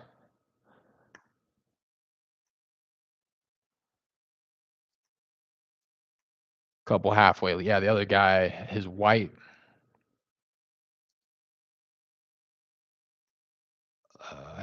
lives in the property. I don't know. He was being a little weird. He was like turned off to other people who have made him offers, but kind of just alley-ooped it for the follow-up call to um, kind of go through the script. I didn't really pre-qualify to any like great degree, but um, there's no real motivation other than price. You know what I mean? So that's why I call it kind of a halfway lead, and why truly I didn't pry information out of him because he was saying stuff like, "I'm not in any rush to sell. I've been offered low and low ball, yada yada." Hey, Francisco. Sorry, I was looking for a Mr. or Mrs. Zavala. Do I have the right number here? Oh, I'm sorry about that.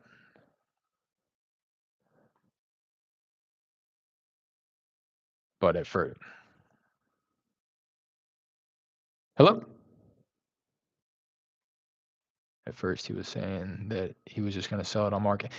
I don't know. Yeah, two halfway little mini leads worth following up with and digging a little deeper. But I wouldn't bet my bottom dollar that those are going to be crazy.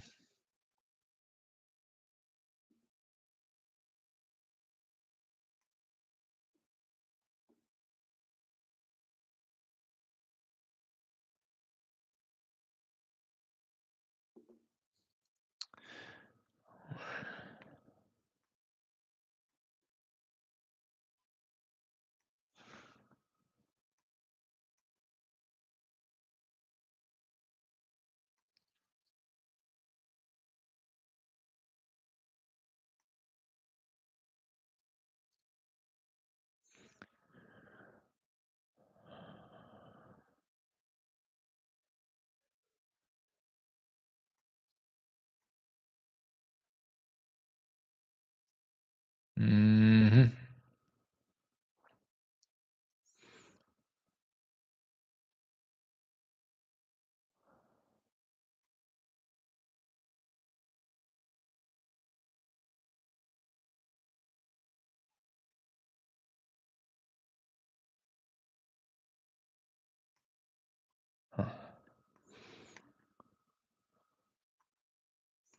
About how many was that? 27 contacts on the day.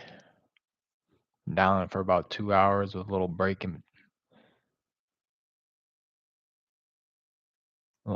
between.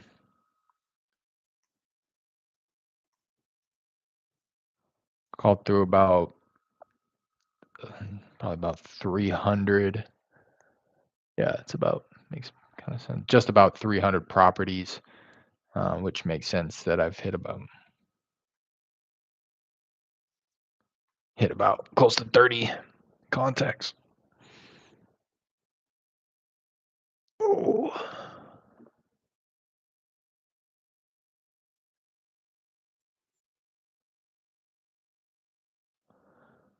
I'm gonna hit one more contact, and then I gotta take my dog out.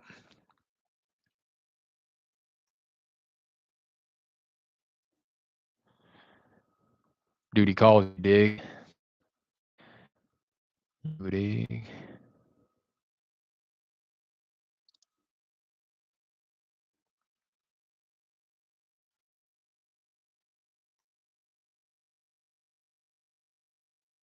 Hi, Sky. Hey, how's it going? This is Derek. Hey, I know it's a little random here. I was giving you a call about a property I think you own on Rebawood Drive. Yeah. Oh, gotcha. So you've come to an agreement. It just hasn't closed and funded yet. I'm just calling on behalf of myself and a couple partners here. We're just calling around the area, see if anybody's shown any interest in selling. And it seems like you have. Do you mind me asking when that one's set to close? Okay. Okay. And if you don't mind me asking again, I'm looking at it on the computer here. I'd imagine that if it was listed on market, I would see that, but I'd imagine you're working directly with a cash buyer or investor of sorts. Okay. Oh, gotcha. Okay. Okay. All right. Well, I kind of wish you the best of luck. If it's all right with you, just kind of heaven forbid something happens with them, I'd love to kind of round back with you in a week or two, see if everything kind of went according to plan. Yeah. No, I actually have a direct line if you want to take that down.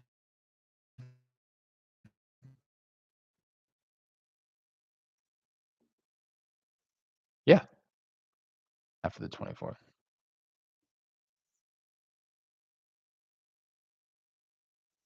Yeah,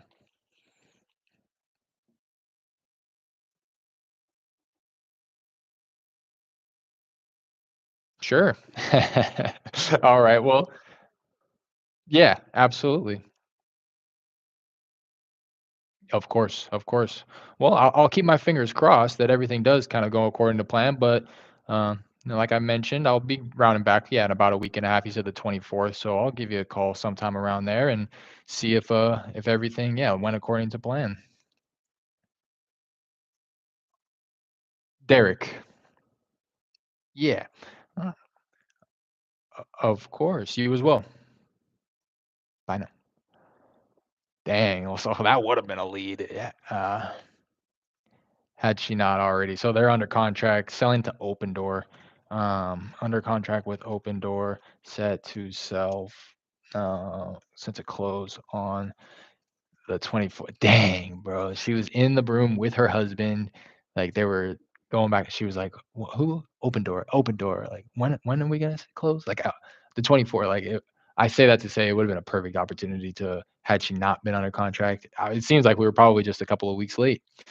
To be quite honest, and I'm tripping because of the buzzwords that she was using. She said, um, she gave me permission to follow up, once I figured out that it hadn't actually funded, and then she was like, "Yeah, you just never know, that we've sold properties in the past, but never like this.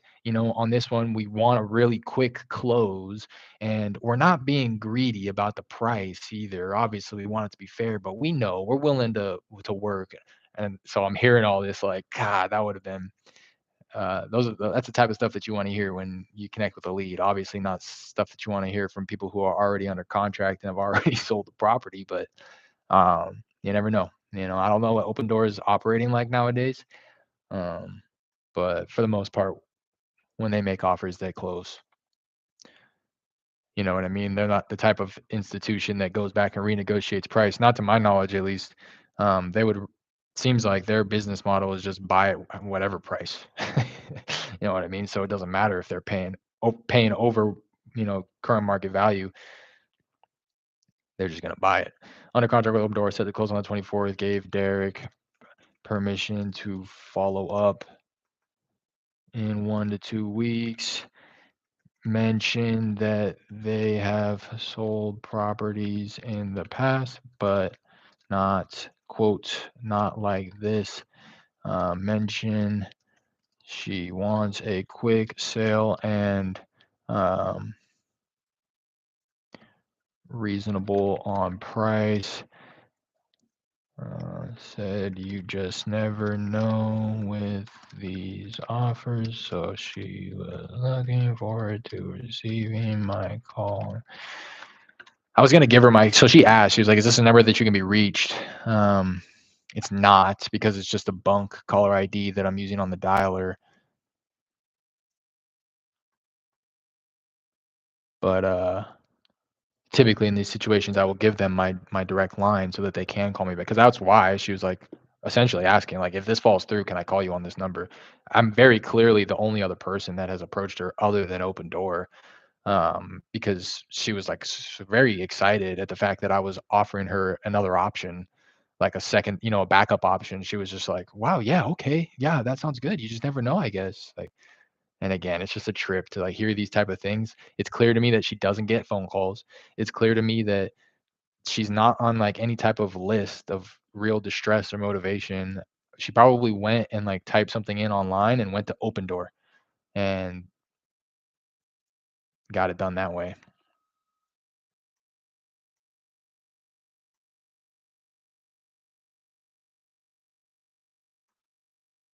Just a trip how many truly how many sellers and leads are out there. It's an ever evolving, never ending conveyor belt. We always say it, like in this very moment, there's probably a handful of people in our market. Hey, Mr. Dahl. Hey, how's it going? This is Derek. Hey, no, it's a little random here. I was giving you a call about a property I think you own on Whiteman Court. Yeah, I just wanted to connect with you real quick and wanted to see if you'd be open to receiving an offer on the property there. Okay. It's something that you've considered in the past, selling the property there? Okay. Did I catch you at a good time? Okay, perfect. I'm kind of taking a look at it right now on my computer. Obviously, I've never been on the inside myself. We would just need to learn a little bit about the condition of the property if you had a couple of minutes. All right, perfect. Just to kind of start with the more bigger ticket items, like the roof. Would you recall how old the roof is there?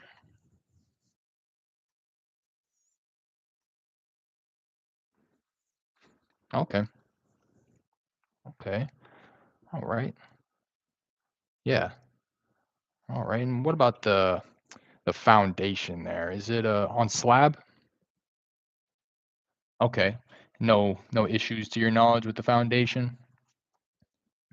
No, okay, all right. When was the last time the property was renovated there? I know you just mentioned you kind of redid the roof recently. Was anything else done to the property at that time? Around that same time that the roof was replaced? Okay. All right. What about the kitchen? Has that been renovated recently? Okay. All right. And are you the sole owner here? Are you part owner? Okay. All right. And the property, is it in homeowners association? Okay. You know how much, just off the top of your head, how much that runs you in dues monthly? 25 a year? Gotcha. Gotcha. Gotcha. Okay. All right. And do you have central AC over there? Okay. You recall the last time that the compressor unit was replaced? Okay. All right. Sure.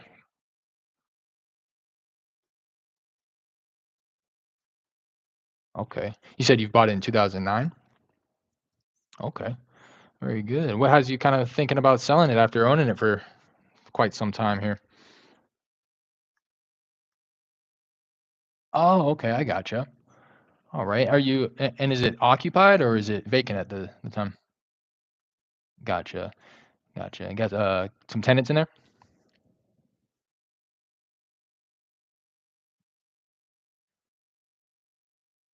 Gotcha. Gotcha. Okay. All right. And just to kind of something that I do like asking when the properties are occupied, just because we're not in any business of kicking anybody out on the street, would she have somewhere to go if kind of we were able to come to an agreement and take the property off your hands? Gotcha. Gotcha.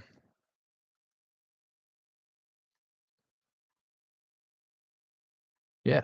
Yeah. Very good. Okay. Now, again, it kind of we were able to come to some form of an agreement that kind of made sense to you. How quickly were you looking to get it taken care of? Was it something, within the next 30 days? Are you looking at a couple of months out?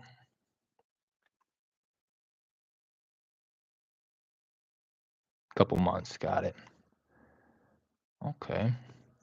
All right. Well, let me ask, given kind of everything that you told me about the condition of the place and with I wouldn't call it a situation, but the fact that the ex-girlfriend is living in the property and us being able to, I don't know if I mentioned it, we are looking to kind of pick something up in as is condition, so we wouldn't necessarily ask that you make any repairs to the place. And if we could close within the that 2-month timeline that you're looking at, we would also cover the closing costs, and you wouldn't have to pay any commissions or anything like that since we be just kind of working directly with one another.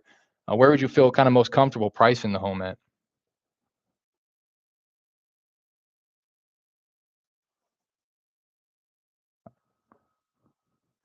Gotcha. Gotcha. You mind me asking what those offers were? Oh yeah, all across the board then. Okay. Trying to pull it up. I'm not necessarily the numbers guy myself, if you will, but rather the phone guy. But you know, typically I would be able to give you some form of a range that we'd be in, but then I can kind of pass along the information to the underwriters and see what they think. Because it's really kind of up to their decision whether or not it's something that qualifies for them to add to the portfolio, if you will. It does sound like it's a property that they would probably be interested in, but I wouldn't want to make any promises one way or the other. Trying to take a peek, and just to confirm, I'm looking at it's 4 bedrooms, 3.5 baths. Does that sound accurate? Okay, and just shy of 2,700 square feet. Okay.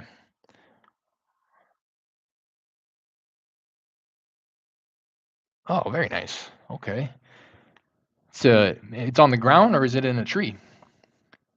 Okay. Very cool. All right. Now I'm looking at some, looks like sold in the area. Looks like things are selling right around 350 if I'm not mistaken. Does that sound accurate to you? Yeah. Okay. And these ones are the ones that are kind of fully blown out, if you will, redone and what have you. Um, and again, this is me kind of because I appreciate you sitting on the phone and giving me the information. So I want to at least be able to have you have a some form of a number in mind so that you can kind of stew on it while I do pass this information along. And yeah, the property is for us, we don't tend to take on projects, of this size just because when it starts to get this big, it does tend to run the cost of renovation up even for kind of the smaller things, if you will. If it's just flooring, it's still going to cost kind of a pretty penny in order to get it done. But yeah, I mean, to be quite honest, if you have been receiving offers kind of in the 160 to 250 range, that probably is going to be your best bet. I don't think that we would be your buyer. And I say that just so that I don't waste any more of your time. Looking at it, we would probably be on the lower end of 100, maybe getting close to the mid hundreds. But if you've gotten offers, upwards of 250, I would recommend that route. 100,000. Yeah. No, well, depending on the condition, depending on the condition, if it does need, a lot of remodeling or, because based on what you're telling me, it sounds like it is in good condition. But again, I don't want to throw out a number that I'm not going to be able to honor. No, no, and that would be, of course, and I appreciate you taking the call. Yeah, he was never a seller to begin with as well. He wasn't really hearing me out either. I wish you guys could, and that's why I want you guys to hear those type conversations. He was just rude the whole time. I was what's the word I'm looking for? I was entertaining him. He was not giving me the time of day. He was rude the entire phone call. And I figured out again, just take it as an opportunity to go through the script or whatever. But he wasn't even really hearing what I was saying. Hey Vin. Hey, how's it going? This is Derek. Hey, no, it's a little yeah, I know it's a bit random. No, it's a little random. Can you hear me? Y- Yeah, yeah. I was giving you a call about a property I think you own on Mesita Drive. Yeah, just wanted to connect. Oh, okay, okay. All right. Yeah, that's why I wanted to connect with you. While I have you, would you happen to have any others that you might consider selling at the moment? No. Okay. I appreciate you taking the call. Like so, gosh, yeah. People like him. I wish that I would have tried to. He was never going to sell. That's why I want to get over the phone call quickly. He was rude and he ended it abruptly when I made him the offer. Um, but he's saying he got offers at 250, ARVs 3 340, 350 max, and the place needs a full rehab is what he's saying. Well, not a full rehab, but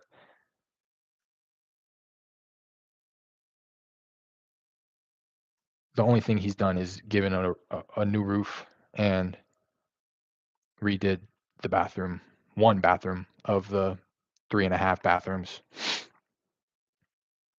So that's that. Feel good that I made the offer. Um, he wasn't understanding what I was saying though. I was trying to say like anywhere from like 100 to 150 we would be, and I wanted to give him that range. But even then, that's why I said that range was lower than um, that range was lower than the range that he's saying he was getting offers in. He was getting offers anywhere from 160 to 250, um, and that's not gonna work.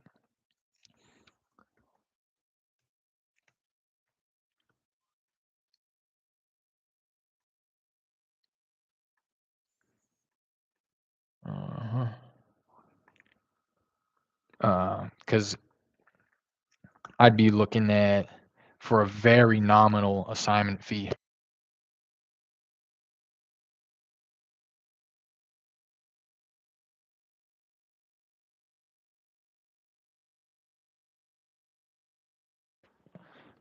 Sorry, I forgot I have to keep this in the talk.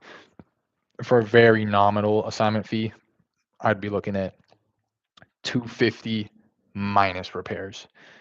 So, and the place is 3,000 square feet.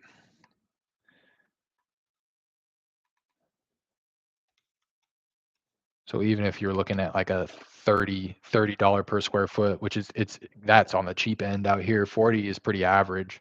So I'm just looking at like 100 grand rehab. So 150 on the high end for us for a very nominal assignment fee. Ideally for something like this, I would want it closer to like 125 to leave that margin of error for both an assignment fee and in case buyers come back with feedback of it needing a higher rehab. That's the thing with these properties, and I tried to explain that, but he wasn't having it. He wasn't listening to anything that I was saying. He didn't care about anything that I was asking. He did kind of take me off guard. I'm not going to say that my skills were the best on that phone call, but at the same rate, I'm not going to beat myself up because I know that he was not a seller. He was just somebody who was wanting to hear an offer, and that's what it was. That's something else. Like it's a learning lesson for myself, and just worth saying out loud. So people will still act like I said recently. I've been getting straight to it. Like Like, are you and I even asked that guy, I was like, "So this is something that you've seriously considered?" And more often than not, they'll be like, "No, I just wanted to hear an offer. No, no, we're not gonna sell," you know? But this guy was like, "Yeah," kinda testing me almost. Like, "Yeah, yeah, I'm gonna sell it." So I was like, "All right, I'll entertain it. I'll go through the phone. I'll go through the script. I'll go through the phone call." But every question, when did you say last time the AC unit was replaced? I don't know. So in recent years? No, probably not. It's like, okay, bro.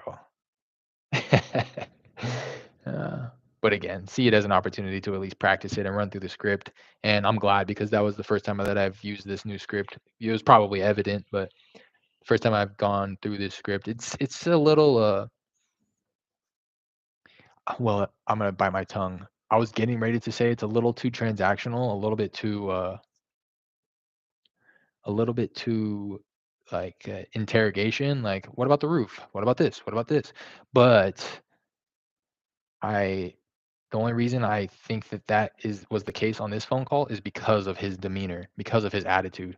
Whereas when somebody else is motivated and they're like actually interested in having a conversation with you, I'll ask how old the roof is, and they'll be like, "Oh, the roof, like I can't remember. When was the last time? I think it might have been like 10 years ago." And it just opens up so many different avenues within the conversation for me to be like, "Oh, 10 years, you've been there for a while, huh?" Which I try to do with this guy. Like that's not part of the script.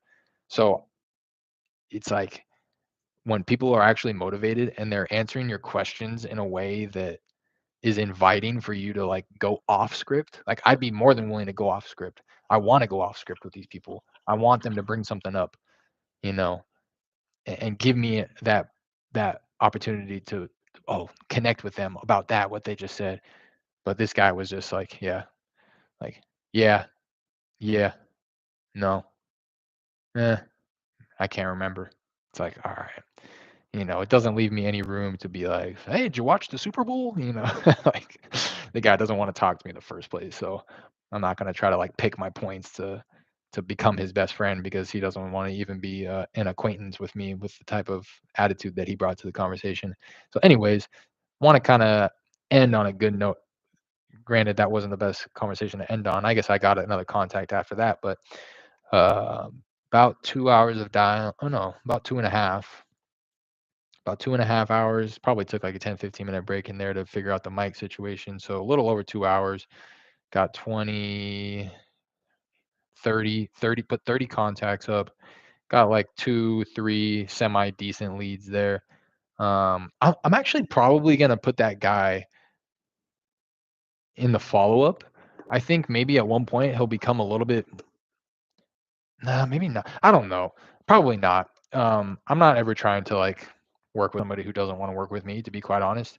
That's why I started this. We need motivation. A motivated seller will just be nonstop talking about everything that's wrong. Yeah, exactly. Thank you for saying that, CDL, because if you just heard, I was literally considering putting him in the follow-up sequence, but like, no, he's not motivated. Almost like an inbound website lead. Exactly. Exactly. Like the woman who I just got off the phone with, who unfortunately already contracted with Open Door, but she was like doing a majority of the talking, and she was, without me asking, she told me that she wanted a quick sale, that she was reasonable on her asking price. Like she's just voluntarily offering up this information because she's motivated. I don't know why she's motivated, but she was. This guy was the complete opposite. He was willing to offer up the information only when asked, you know, only when I'm asking him specifically is he willing to give me the information that I need, and he's not motivated. But the only reason I considered, and I don't think I like said anything out loud, but he was telling me his ex-girlfriend lives in the property. Um, and it's so he doesn't live there. She lives there. This is his secondary house, his secondary home. She lives there. She takes good care of it. But you could tell he was a little frustrated with her, but also sounds like he's not stressed. He's not in a financial situation. He's just entertaining. What would you offer me? If you offer me essentially what he was saying, that whole phone conversation, if you offer me a good enough offer, you can go ahead and kick her out. Like we're not together anymore. That's kind of what I was gathering. But he was also saying, she takes good care of the property. That's why I let her stay. But if she doesn't voluntarily because I was like, "Did she have somewhere to go?" Or he was like, "Ah, if she doesn't find somewhere, you can go ahead and treat her like a squatter." It's like so they're disconnected to the point where he's willing to have us kick her out, but at the same time, it's not adding any crazy amount of motivation to him and stress to his life where he feels like he needs to liquidate quickly and kick her out. It's just not there. The motivation wasn't there. But other than that, I think how many others, like two or three others that I hate when that happens, man. I did something where,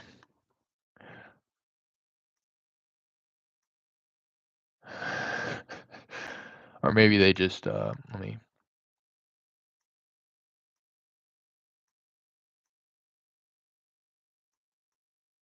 like didn't save them or something. I'm gonna have to go through here and pick out the conversations.